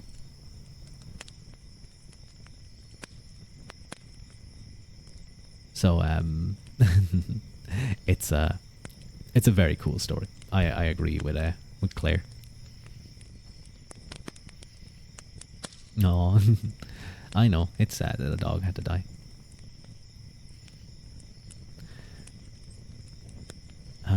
Where were we? That really is very cool. I definitely recommend. I remember when I was a very young lad, and the story was brand new. Fionn Mahul was only a little bit old, and the story of the hound was going around. In the Sheed Mounds, we would draw out the story of it in our classes when we were young little boys and girls. We would draw out the story and the tales as a kind of way to like help us picture and imagine it. It was a very fun class. Where were we? Yes. The writings of vernacular adaptations of classical and literary texts become popular in the 11th and 12th centuries. These were much more than simple translations. Often these works were based on a core text, but contained other information to help contextualize a narrative, or to add additional details. Early examples of this genre are Scala Alexander, the story of Alexander the Great, and there is an Irish, medieval Irish translation of Alexander, and Togael, Troy, the destruction of Troy, based not on Homer, but on the Latin text attributed to Dares the Phrygian. Ireland's adaptations of classics preceded those of other European lands. There was an interest in synchronizing the events of the classical past with Ireland's own history. For example, a comment in Cath Meag Turid, the Second Battle of Moytura, states that the battle was fought at the same time as Troy was destroyed. This Irish saga survives as an 11th or 12th century reworking of an earlier original. A similar interest in universal history underpins both the Laura Gabala and the Universal Chronicle of Marianus Scotus, an Irish monk working at Mainz, who was in the 11th century. Irish scholars were far from insular in their historical interests. Instead, they wished to understand the relationship between classical and biblical history and their own past. Music. It is likely that some forms of literature were performed to music, including hymns and poems. Saga narratives may also have provided inspirations for tunes and lyrics. Including sagas show the importance of music in life at royal courts.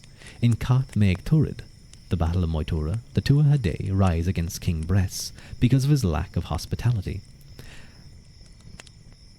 Quote, "However frequently they might come, their breaths did not smell of ale, and they did not see their poets, nor their bards, nor their satirists, nor their harpers, nor their pipers, nor their horn blowers." In the same tale, Lug of the Tuatha Dé plays the harp at the court of Bress's successor to great effect, quote, "putting them to sleep from that hour to the same time the next day. He played a sorrowful music, so that they were crying and lamenting. He played joyful music, so that they were merry and rejoicing." Written texts suggest that in addition to human voice, the harp, lyre, pipe, and horn were popular musical instruments. Archaeological finds and sculpture indicate what early medieval instruments looked like. The most amazing discovery is a horn made from yew wood, bound together with bronze mounts, which was recovered from the river Erna. It is 58 centimeters in length and appears to date from the 8th or 9th century. Excavations in Dublin has yielded a decorative wooden bow of 11th century date. Simple whistles and pipes of wood and bone have also been recovered from the city, although these tend to be 12th century or later. High crosses, including those at Clonmacnoise, Kells and Durrow, depict King David singing psalms on his harp or lyre. A cross at Monaster Boyce provides an engaging depiction of musicians playing both stringed and wind instruments as they surround Christ in majesty. Presumably, the sculpture depicts contemporary instruments. Both texts and images suggest the significance of music in medieval, secular, and religious life. Styles of visual art.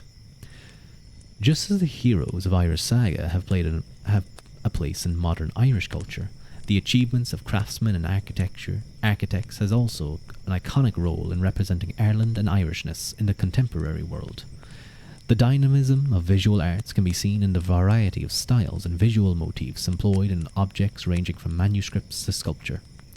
The period from 500 to 1100 AD encompassed a series of developments in Irish art.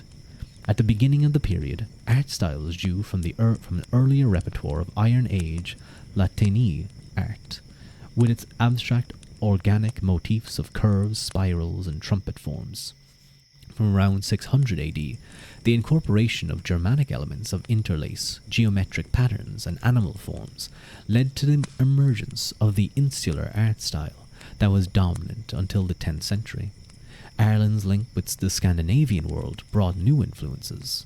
A West Viking style developed in Ireland's coastal ports in the 10th century, which represented a vibrant mixture of cultural influences.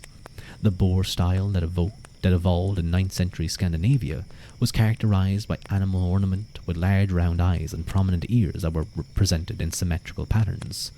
Boris-style interlace was characterized by double band of ornaments, ring chains and plated knots. The best example of this style in Ireland appears on the frame of a wooden gaming board from Ballinderry, Cranogue, County Westmeath, which dates from the 10th century. In the 11th century, the Ringerreich style was introduced to Ireland, which was characterized by sinuous animal ornament combined with plant-like tendrils. As Hiberno-Scandinavian communities were drawn within Irish ecclesiastical networks in the 11th and 12th centuries, the production of artworks that fused insular and Scandinavian styles became more sophisticated and widespread. Throughout the early medieval period, art forms were continuously evolving with a conscious inclusion of conservative and innovative motifs that reflected the creativity of Irish artists and their contacts abroad. Wind instruments were really common in ancient medieval age music tradition, I think. I think it makes sense as well because it's probably a lot easier to figure out the type of, shape and hollow out a stick or bone or a piece of wood and not a stick, and drilling holes in it and realizing that, okay, if I put my finger over this hole and blow, it creates a different noise, rather than probably what's a lot more or a little bit more complicated is that of string instruments. Manuscript illumination. The Book of Kells is the best known example of manuscript illumination from the insular Middle Ages. It may have been produced on the island monastery of Iona around the year 800. It represents the peak of developments in manuscript art in the Gaelic world. As Christianity was a religion of the book, copies of the Bible and liturgy were necessary for the new religion. The decoration of these books was a natural adjunct to their perceived importance. Some came to be venerated as relics in their own right. While the principal purpose of illumination was to glorify a text, it could also serve a functional role in highlighting the beginning and end of sections or providing a focus for the meditations of the reader. One of the earliest surviving manuscripts produced in Ireland is the Cathoch, Battler of St. Columba. This is a fragmentary book of psalms that dates from the late 6th or early 7th century. Each psalm begins with a simple decorated initial. This prefigures later developments in insular manuscript art. The use of colour is minimal, with the initials coloured in black but often outlined with orange dots. Decorations include Latini-style spirals and trumpets added to the terminals of letters. Sometimes these flourish into the forms of simple line-drawn animals, as if to represent the energy of the living world. Late antique influences include the addition of Greek-style crosses to some letters. I just got the image of how it's kind of seen as like a feminine thing to when you're doing your eyes to like do a little heart on your eye. Like I'm just kind of like picturing like a medieval Irish monk sitting on the bed with his manuscript in front of him, his like heels up in the air as he's kind of like kicking his legs back and forth, and copying out a manuscript.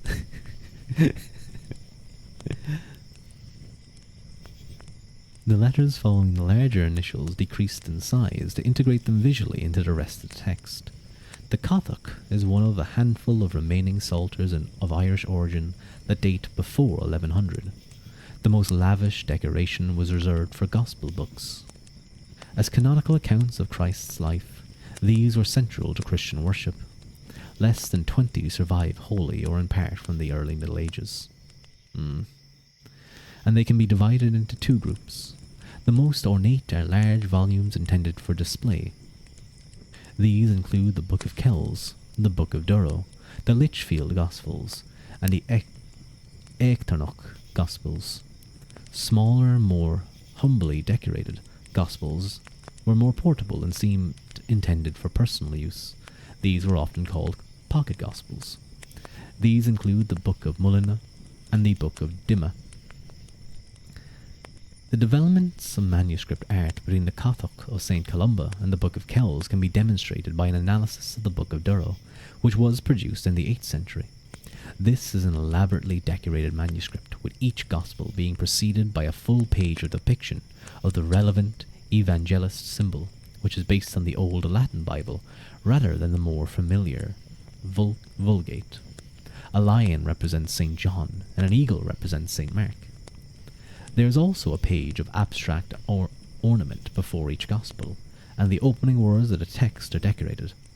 The manuscript may have been produced at Durrow, County Offaly, for the manuscript is recorded there from the 9th century. This church belonged to the powerful Columban Familia, which also included the Church of Iona. Pictish as well as Anglo-Saxon influence can be seen in the artwork. For example, the Lion of St. John with its simplified form and scrolled bands of ornament above the legs and framing the neck, bears close resemblance to the wolf of the Pictish stone from Sydenham, Inverness-shire. The page of abstract ornament before St. Luke's Gospel has rectangular panels of geometric ornament that compare with those of the 7th century sword fittings from the Anglo-Saxon royal burial at Sutton Hoo.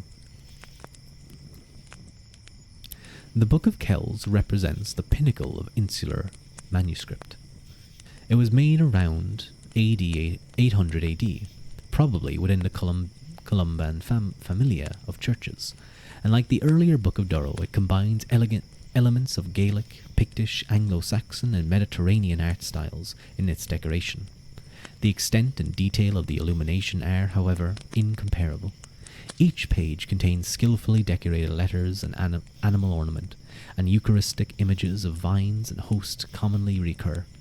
The canon tables that appear at the start of the book contain arches and columns variously filled with spiral ornament, knotwork, animal interlace, and evangelist symbols.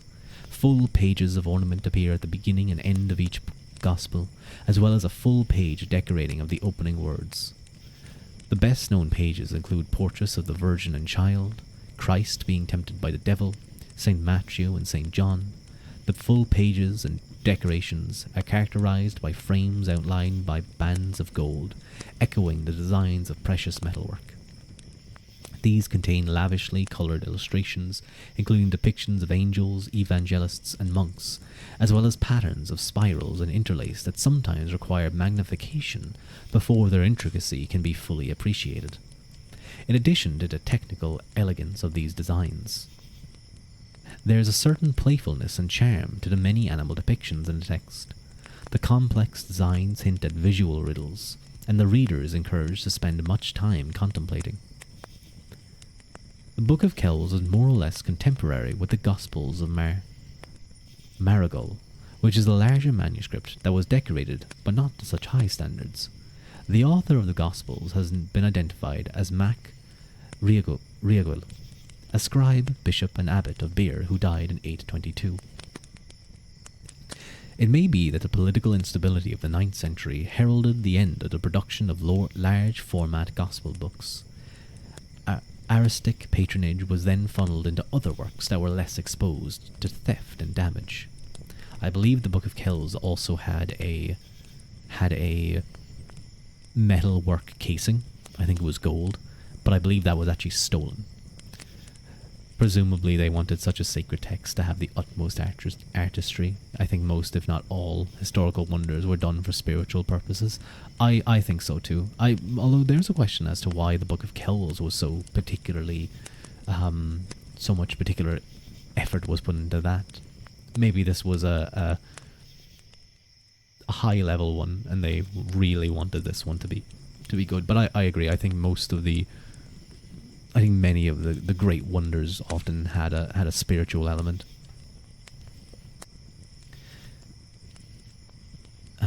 The vulnerability of large manuscripts is exemplified in the history and remarkable survival of the Book of Kells. In 1007, the Annals of Ulster recorded that the Great Gospel of Columba, the most precious object of the Western world, so yes, this was a unique thing, was stolen. It was found nearly 3 months later with the gold removed from its cover. The churches of Kells were attacked and burned several times during the Middle Ages, yet it survived. The book also avoided the ravages of the Reformation. When Cromwell's troops were stationed in Kells, the government decided to remove the manuscript to Dublin, where it has remained. Around 30 folios of the book have been lost over the years, which may be due to one of these events or other causes. Such vagaries of fortune illustrate why many medieval manuscripts have been lost. Those that remain attest to the technical and artistic skills of Ireland's early scribes and illustrators. Back when you only got one new book every few years and you had to make it last, having all sorts of puzzles makes sense. Yeah, like a book needs to last you until the next one comes out. Like imagine if what's his name? George R.R. Martin in his last in his last Game of Thrones book, had put in like a bunch of visuals and like little riddles and stuff that people had to solve. Probably wouldn't have lasted for him to get out the new book, which I don't think. I have a feeling it's never going to come out. But maybe he should start taking some advice from there and throw in little riddles and little Easter eggs. Metalwork. The treasures of early Irish metalwork, including the Ardagh chalice and the Tara brooch, are famous within Ireland and familiar to many beyond its shores. While similar techniques were employed in secular and ecclesiastical metalwork, different types of objects were produced for different patrons.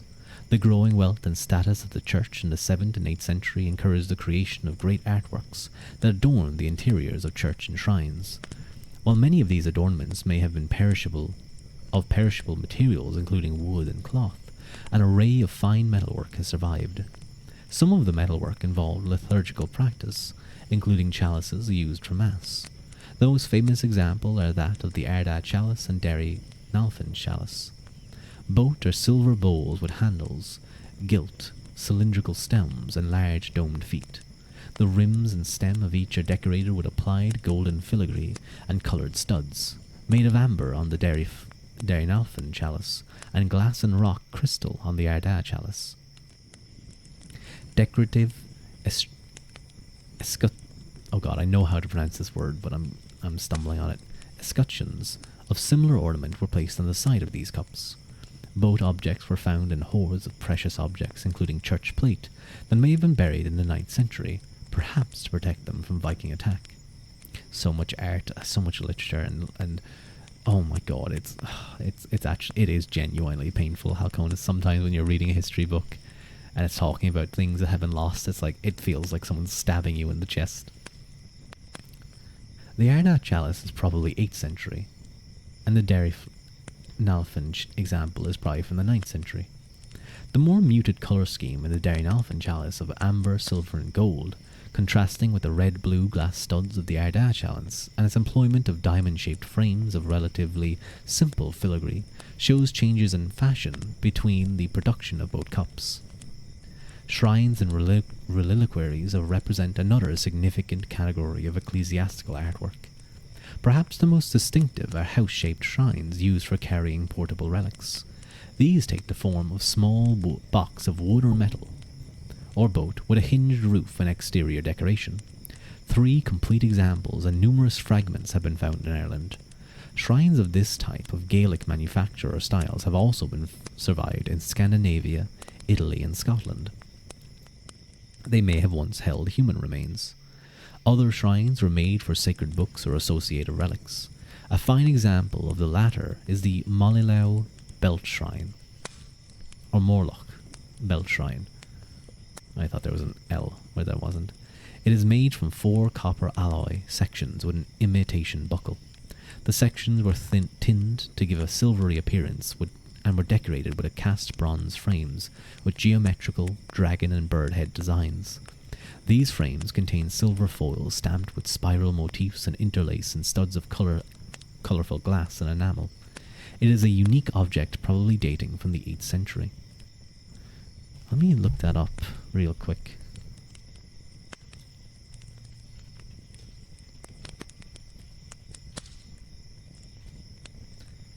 Belt Shrine.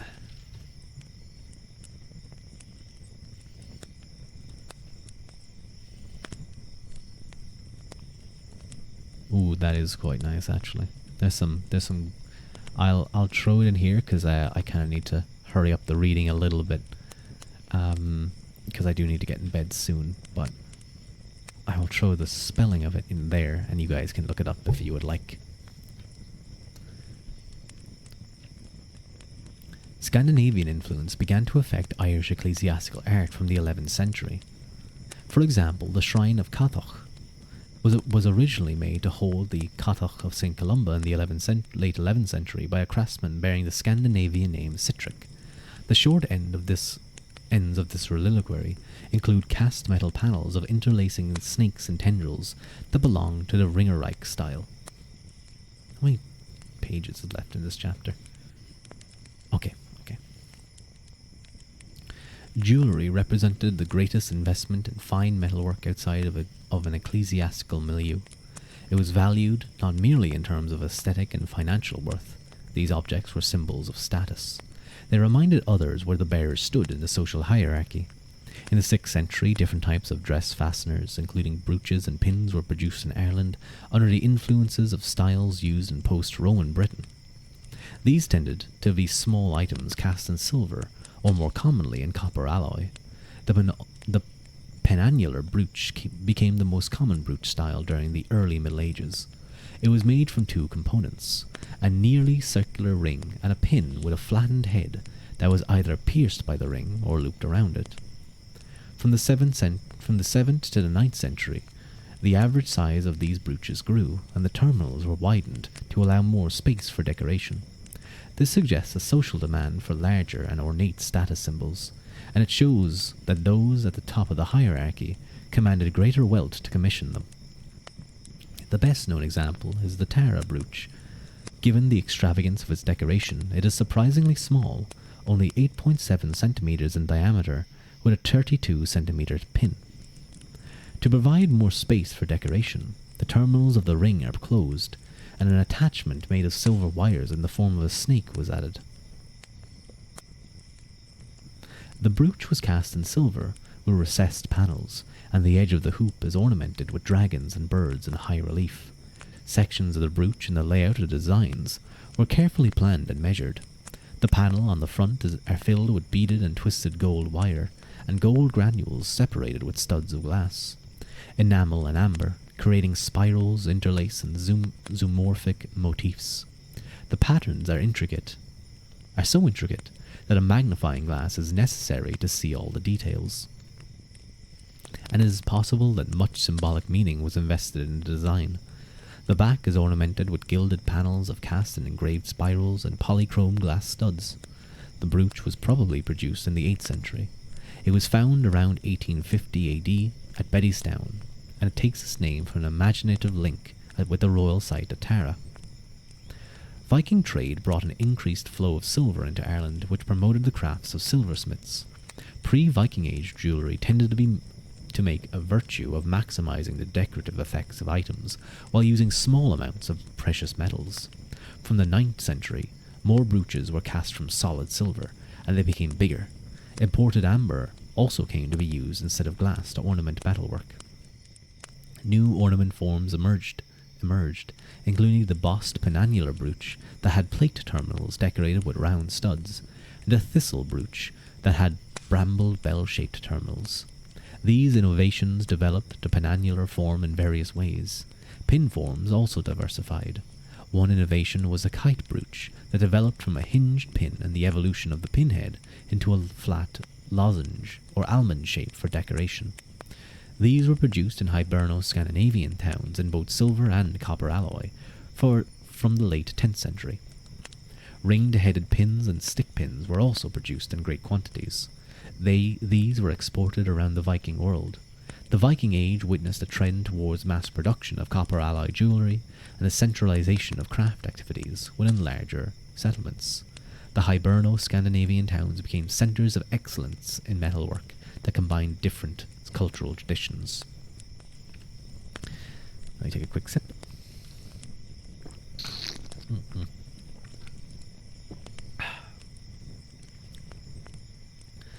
Wooden bone.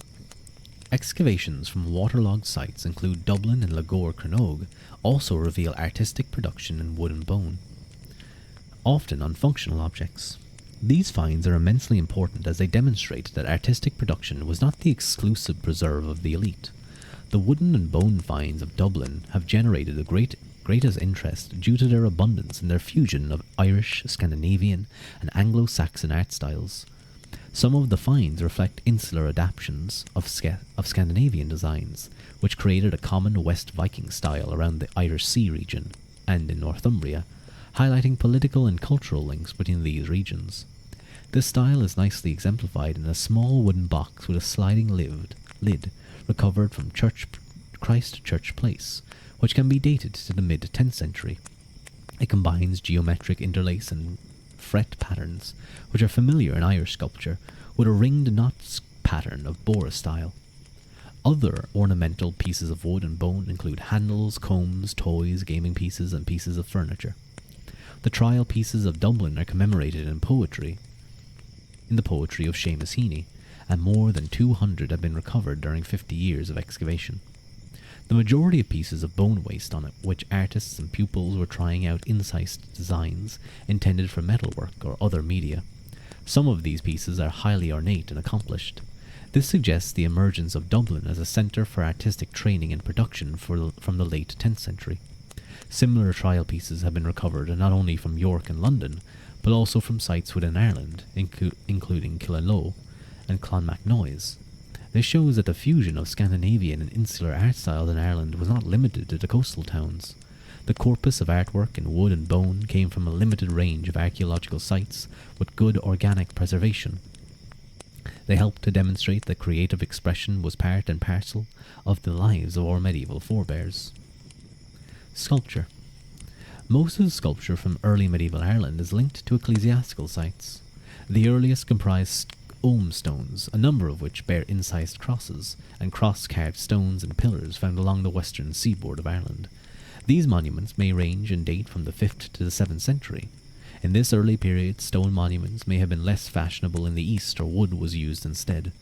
Carved stones may have been used to provide a focus for religious rituals, to mark out the sacred landscape, representing holy spaces, boundaries, or routeways.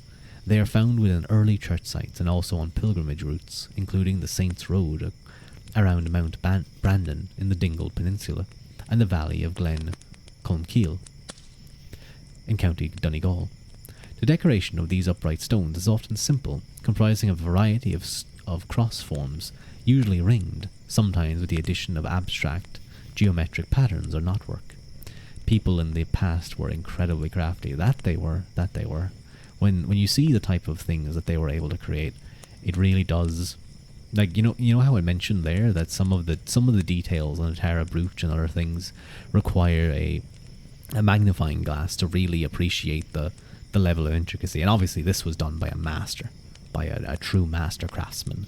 But to even be capable of doing that at that level, to have such a good eye and stable hand. Hello, Mr. Ua. Hello, Dee. Hi, Dee. How you doing? Have you been cowgirling it up in Red Dead Redemption some more?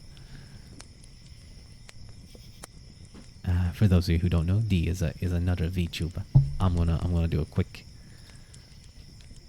shout out at NPC. There we go. I did a quick.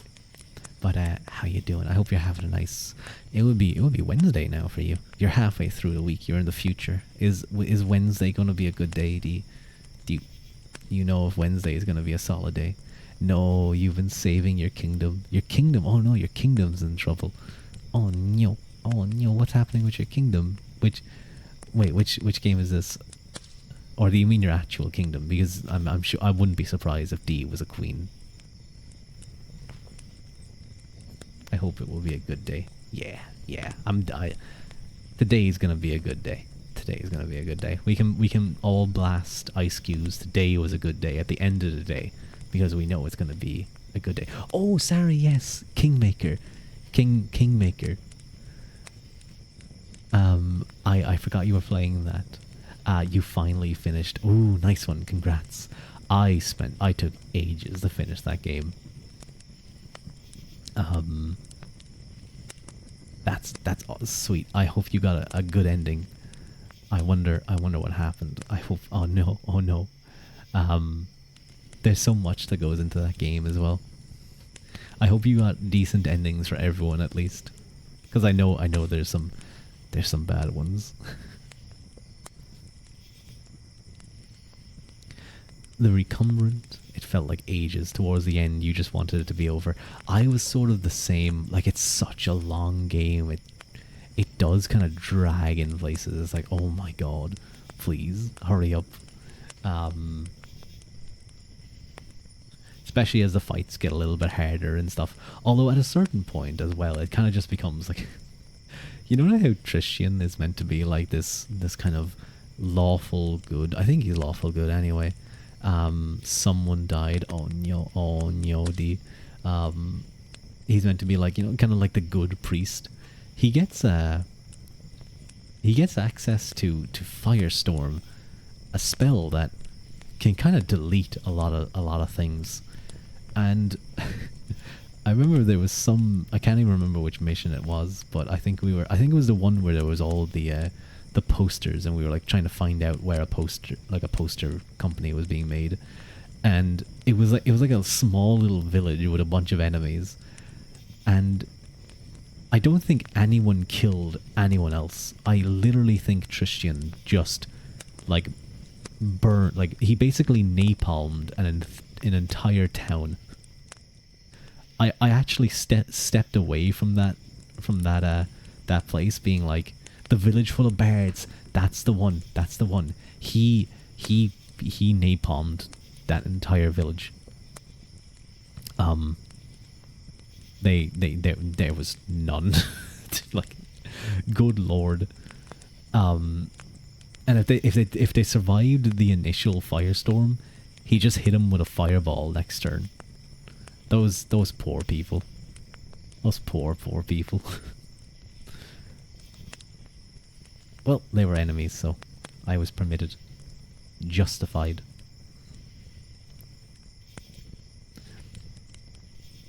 The recumbrant grave slab is another form of medieval monument.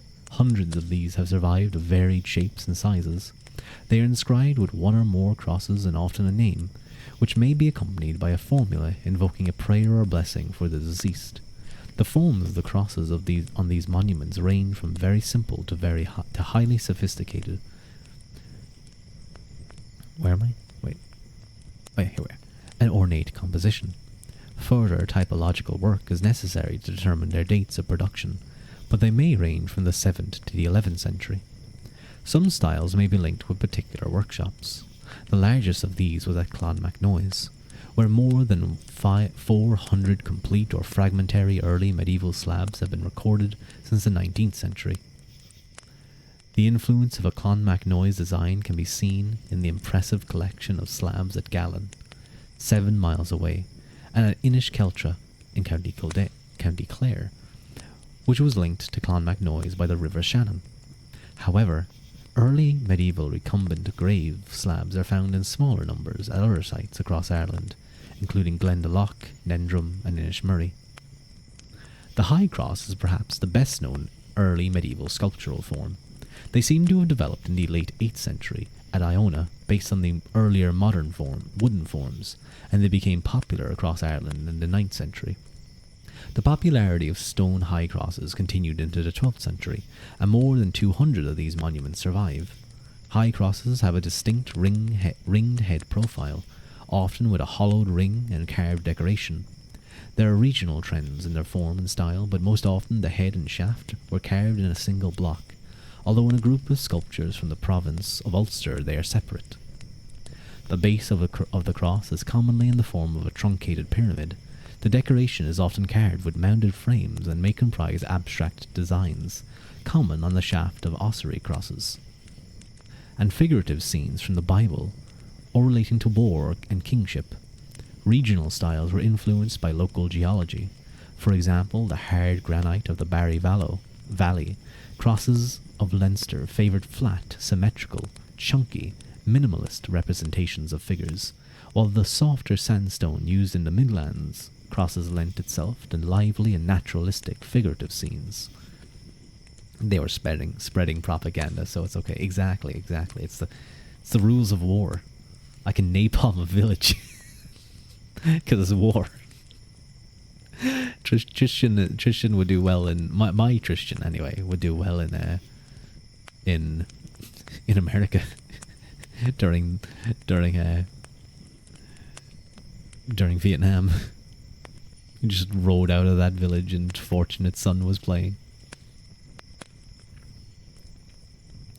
The popularity of high crosses may be linked to European associations between the cross, the church, and the power of kings and emperors. A number of them were set up at important ecclesiastical settlements under royal patronage. The 9th century crosses in Meath tend to be associated with the patronage of Clon Colmain, and those in Ossory are linked with the reign of Kerbal Mac Dunlain. At Clonmacnoise, the cross of the scriptures was erected with the support of King Flann Shinna of the southern Unail in the early 10th century, and he is thought to be represented on a scene on the cross shaft. Flann also oversaw the construction of a stone cathedral at Clonmacnoise. The popularity of stone crosses can be linked to the increasing power of major overkings, and the 9th century examples are rare in Connacht and Munster, which lay outside Unail control. This defiant symbol of Christianity and Irish kingship also developed during a period of political turmoil and Viking raids. They are more common in the Midlands and eastern areas of Ireland in the 9th century, where attacks on churches by Irish or Viking are more often recorded. Wood could be burnt and precious ornaments could be carried away, but high crosses could not be easily broken or destroyed.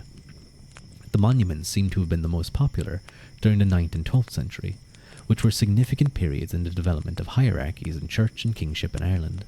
These centuries may have also been characterised by at times when Irish national and regional identities were re-evaluated in response to foreign threats and internal competition. I think this is the last... coming to near the end of this chapter. Actually, the end of this part of the book. Ecclesiastical architecture. Oh, there's a dog. I don't know if you guys can hear him. He's a loud boy.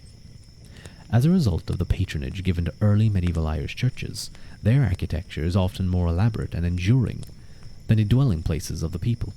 Ecclesiastical architecture is represented at a wide range of sites, from tiny enclosures in remote locations to large complexes commanding major routes through the Irish landscape. The majority of early medieval Irish churches were established in the 6th and 7th centuries, with additional foundations recorded in the 8th and 9th centuries. After that time, patronage was invested in adorning older sites, rather than founding new ones. These changes may reflect developing settlement hierarchies and a tendency for provincial overkings to associate themselves with older and more prestigious religious sites. Early medieval Irish churches were most commonly single-celled rectangular structures with a single doorway at the western end. Before 900, most were constructed of timber, turf and wattle. The term deirtoch, oak house, described churches built with hewn oak walls and roofs of thatch and wooden shingles. Archaeological evidence suggests that many were built using wooden sill beams attached to earth-fast posts, or sill beams and structural posts joined together without the need for post holes. If I knew what architecture, what those terms meant, that would be cool. These carpentry techniques probably developed in the 6th century through contact with Britain and the continent. The best description of a wooden Irish church in the 7th century was provided by Cogitosus in his Life of St. Bridget. He describes Kildare as being, quote, of awesome height, adorned with painted pictures, and inside there are 3 chapels, divided by broad, board walls under a single roof. This church contains many windows and one finely wrought portal, and an ornate altar, and tombs adorned with gold, silver, gems, and precious stones, with gold and silver chandeliers, presenting a variety of carvings and colour. The account indicates that while the ground plan and materials of early medieval Irish churches tended to be modest, the greater churches could have very lavish interiors. You know what an oak is? Okay, Mrs. Woodworker. No need to flex over here. Knowing what a type of tree is. Jeez. According to Bede, writing in the 8th century in Northumbria, building and stone represented Romanitas. For this reason, construction in stone may have become more familiar in 7th century Ireland, when tensions between local and international practices of when to observe Easter and what tonsure to adapt were being resolved. An early example of a stone church was at Duleek, County Meath, mentioned by the 7th century writer Tirchán. A stone church was mentioned at Armagh in 789. From 900 there was a more significant shift towards construction of important churches in stone. At these edifices... Some of these edifices are linked with the patronage of Clan Colmain in the Midlands, as at Clonmacnoise, and of the Dal Céis in Munster. Stone buildings could therefore represent the power of patrons, as well as affiliation to wider ecclesiastical practices. Stone churches were also more common in more rocky environments. In Western Kerry, corbel structures of tightly fitting stones are a feature of the ecclesiastical landscape. The most famous is Gallerus's Oratory in County Kerry, which has a form akin to an upturned boat. Farther north at Temple Macdara in County Galway, the form mirrors earlier wooden churches. Its yeah, I know what this word is. Skeuomorphic features include carved finals at the apex of a steeped pitched stone roof and antennae, sidewalls that project a short distance beyond the end of the church, or ante. Antennae are a completely different thing. I'd be very impressed if the monks of medieval Ireland had those. During the 11th century, there was a greater investment in building in stone, and architectural innovations that reflect links abroad can be noted at some sites, including Glendalough. This segregation of space between the clergy and laity may reflect the influence of Gregorian reform in Ireland. Larger ecclesiastical sites did not just have one church, they hosted a range of other buildings and monuments. In the 7th century, Armagh already had 3 churches, and by the 12th century, Armagh, Glendalough and Clonmacnoise had 10 or more churches. Middle-ranking ecclesiastical sites might have a principal church and 1 or 2 subsidiary ones. The term Eardam describes freestanding buildings that were associated with principal churches. The structure on an ecclesiastical site reflected a range of devotional, liturgical and ascetic practices. Separate chapels might serve different functions, such as the veneration of shrines or relics, or for baptism. From the 8th century, shrine chapels were more commonly built in stone. This may have resulted from a practical concern to protect relics by making the buildings more fireproof. Some sites also have leachta, which are open-air dry stone structures. Stone hermitages were also constructed at some churches and stood a little way from the main settlement. Perhaps the most striking is at the twin-peaked island of Skellig Michael, off the coast of Kerry. Here the lower peak hosted the main monastic site, reached by dizzying flights of stone stairs, while the hermitage was perched on a confined space on the upper peak, 218 metres above sea level. Perhaps the most iconic form of Irish ecclesiastical building is the Round Tower. Just over 60 of them survive, but their great height, typically around 30 metres, and slender tapering form make them some of the most memorable monuments in the Irish landscape. They are often freestanding buildings, although a few, such as the one at the Rock of Cashel in County Tipperary, adjoin a church, and I've been to the Rock of Cashel. I believe that standing stone is one of the that standing royal round tower is one of the oldest buildings on that site. I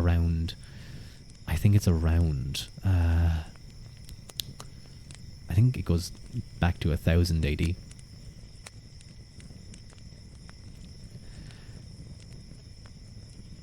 They have a narrow circumference, typically 15 metres at base, and shallow foundations. Their doorways are often raised up to 3 metres above the ground to give greater stability to the base of the building. The elevated doorways have also been linked to records of towers being used as refuge when a settlement was under attack. Round towers had internal wooden staircase and were divided into different stories, lit by single narrow windows. At the top of the tower of the round tower, beneath the typical conical roof, there would be more windows. Their presence relates to the primary function of these buildings as cloitoch, or bell tower, to let the sound ring out. As expressions of status and authority, the origins of round towers may be comparable with those of the campanile in Italy, or the minarets of a mosque used to call the faithful to prayer. The earliest reference to a round tower in Ireland is in 950, when the one at Slane, County Meath, was burnt in an attack by Vikings from Dublin. The last recorded tower to be built was at Anadown in 1238. Within the same time frame, a number of small round towers were built in eastern Scotland, and one was erected on the Isle of Man. Both of these developments suggest links with Ireland. Hello, Barbara. How you doing? Welcome back, welcome in. I hope you're having a nice Tuesday. We're coming to the end of our reading. because I do need to sleep. Domestic architecture. Early medieval house building was often done with perishable materials, including timber, wickerwork, and turf. Building with stone was more common in the West, where stone was plentiful, but wood was scarce. As a result, the remains of early medieval houses are often invisible above ground or consist only of traces of the lower walls, providing limited information available about domestic architecture. The exception is where waterlogged conditions have allowed better preservation of organic materials, as at Dublin and at Deer Park farms. House styles changed during the Middle Ages, when roundhouses were being the most common form until the 9th century. These structures were continuations of late Iron Age types with post and wattle or stone walls, wooden joists, straw, reed or turf, thatch, and a central hearth. They were typically quite small, 4 to 10 metres in diameter. From the 9th century there was a shift towards the use of rectilinear houses. These were built of stone, earth or turf, with an average length of 6 to 8 metres. Excuse me. Rectangular houses were the dominant form in urban settlements. The best evidence for 9th, 10th and 11th century houses come from Dublin in a series of excavations conducted from 1960s onwards. Overwhelmingly, the most common domestic structure used in Ireland was the so-called Type 1 house, which was typically about 7.5 by 5.5 metres. This house type is also attested in Waterford, Cork and Wexford. These homes were constructed with long, low post and wattle walls with rounded corners. 2 pairs of large internal posts were used to support the roof. The central space was dominated by a stone-lined hearth with raised areas of bedding on either side for sitting and sleeping. Entry to the building was through a door in each of the end of the walls, one usually leading to a street, and the door at the back leading to a private enclosure. Variations of these houses and sunken floored buildings have been found in early medieval urban contexts, but there is surprisingly little variation in urban architecture until the 12th century. In both urban and rural contexts, there does not appear to be a significant difference in the architecture of houses used by different ranks of society, save that the houses of the more powerful were slightly bigger. Social conventions meant that status was not displayed through the size of the home, but more often through the level of fortification. While a standard settlement enclosure had 1 circuit of earth or was stone, more elaborate settlements had 2 or 3 rings or banks. Higher status enclosures might have a complex entryways. At Garaines, County Cork, the early medieval fort had a set of 4 gates that may have been in use contemporaneously. Defence, exclusivity, and greater investment in construction are also displayed in crannogs, which were made by laying boulders, cobblestones, peat, and wood in layers on the bed of a lake or on an existing island. Domestic architecture was one of the several means by which high status could be expressed. Other ways were the size of one's retinue, generous hospitality, sumptuous dress, and generous patronage. Conclusion. In the 19th and early 20th centuries, scholars tended to regard the years 400 to 800 AD as the golden age of the Irish Church and Irish art, which came to an abrupt end due to Viking attacks. However, many of the greatest written works, including the sagas and some of the most iconic features of the Irish landscape, including the Round Tower and the High Cross, flourished from the 9th to 12th century. While the production of large-scale gospel books and the composition of legal tracts may have ended around 800 AD, creativity continued unabated. However, it was expressed in different media and literary forms. That's the end of that chapter. I'm just going to read the epilogue to part 1. The early Middle Ages was a dynamic phase in the history of Ireland. The 5th and 6th centuries witnessed the spread of a new religion, improved agricultural techniques, and the emergence of new political dynasties. By the 7th and 8th centuries, a highly stratified Christian society is in evidence. O'Neill would emerge as a dominant political dynasty in Ireland, and the Church of Armagh sought to establish ecclesiastical primacy. The centralization of authority heightened inequalities between smaller and larger institutions. The elites maintained their position through the ownership of resources, clientship, and patronage of literature and art. Economic growth proceeded at pace from the 9th century. This fostered the development of towns and Viking settlement and the growth of overseas trade.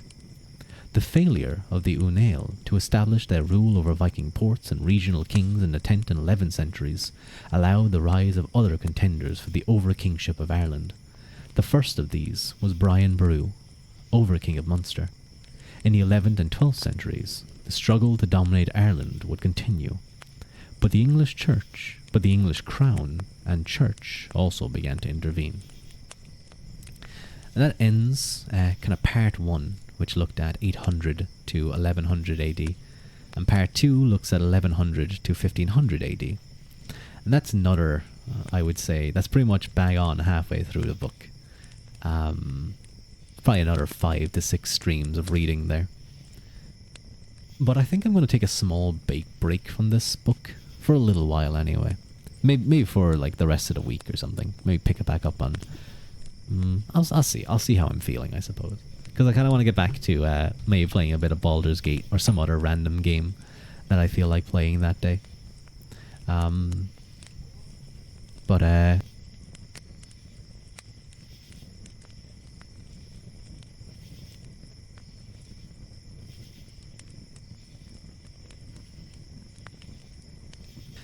Excuse me.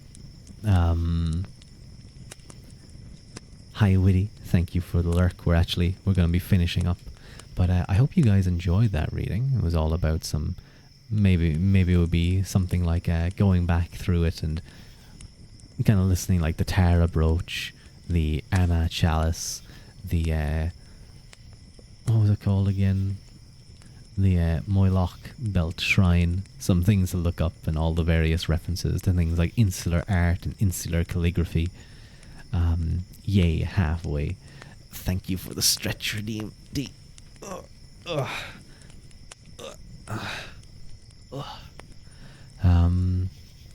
It is quite late here, so I'm gonna raid you guys into someone who is doing ASMR currently.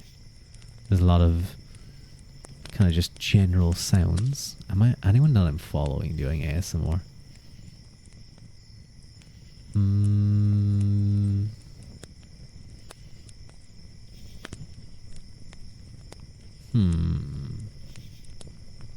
Oh, the Woe is live. I rarely see a Woe.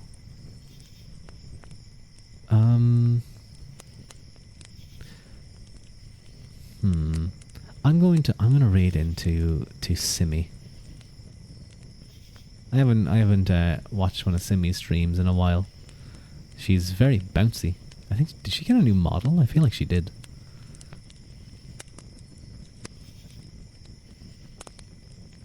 Oh, wait, actually, usually I wouldn't stop a stream, but she's doing ear licking, and that's just one of those things that I'm just like, no. I do apologize, but literally I listened in and I was like, it like made me want to punch something. it invokes a violent reaction in my body. I know people like it, but I just don't. You know what? We're gonna raid another VTuber by the name of Red. It's 3 R's and then the word red. But he's a pretty cool guy. He's a pretty nice guy. I listen to him the odd time. Thank you so much for another wonderful reading stream. Your voice is perfect for this kind of stuff. Thank you, Halcon. It's very sweet. And thank you, Dee, for showing up, and for everyone who showed up. Some people really don't like certain triggers, so it sounds I'm sure there's someone out there that like will find my voice as a not very nice trigger sound and will want to punch me in the face. And if that's the case, then I say bring it. Mouth noises tend to be specifically divisive. Absolutely. But I'm going to send you guys off to Red now. Be nice, be kind, and if you decide to stick around for the ASMR, he's still in a starting soon stream, so this is going to be weird to raid someone starting who hasn't even started their stream. But we'll say hi anyway. So, Grev Mila Mahagut and Slán Gafoil, and I will see you guys next time.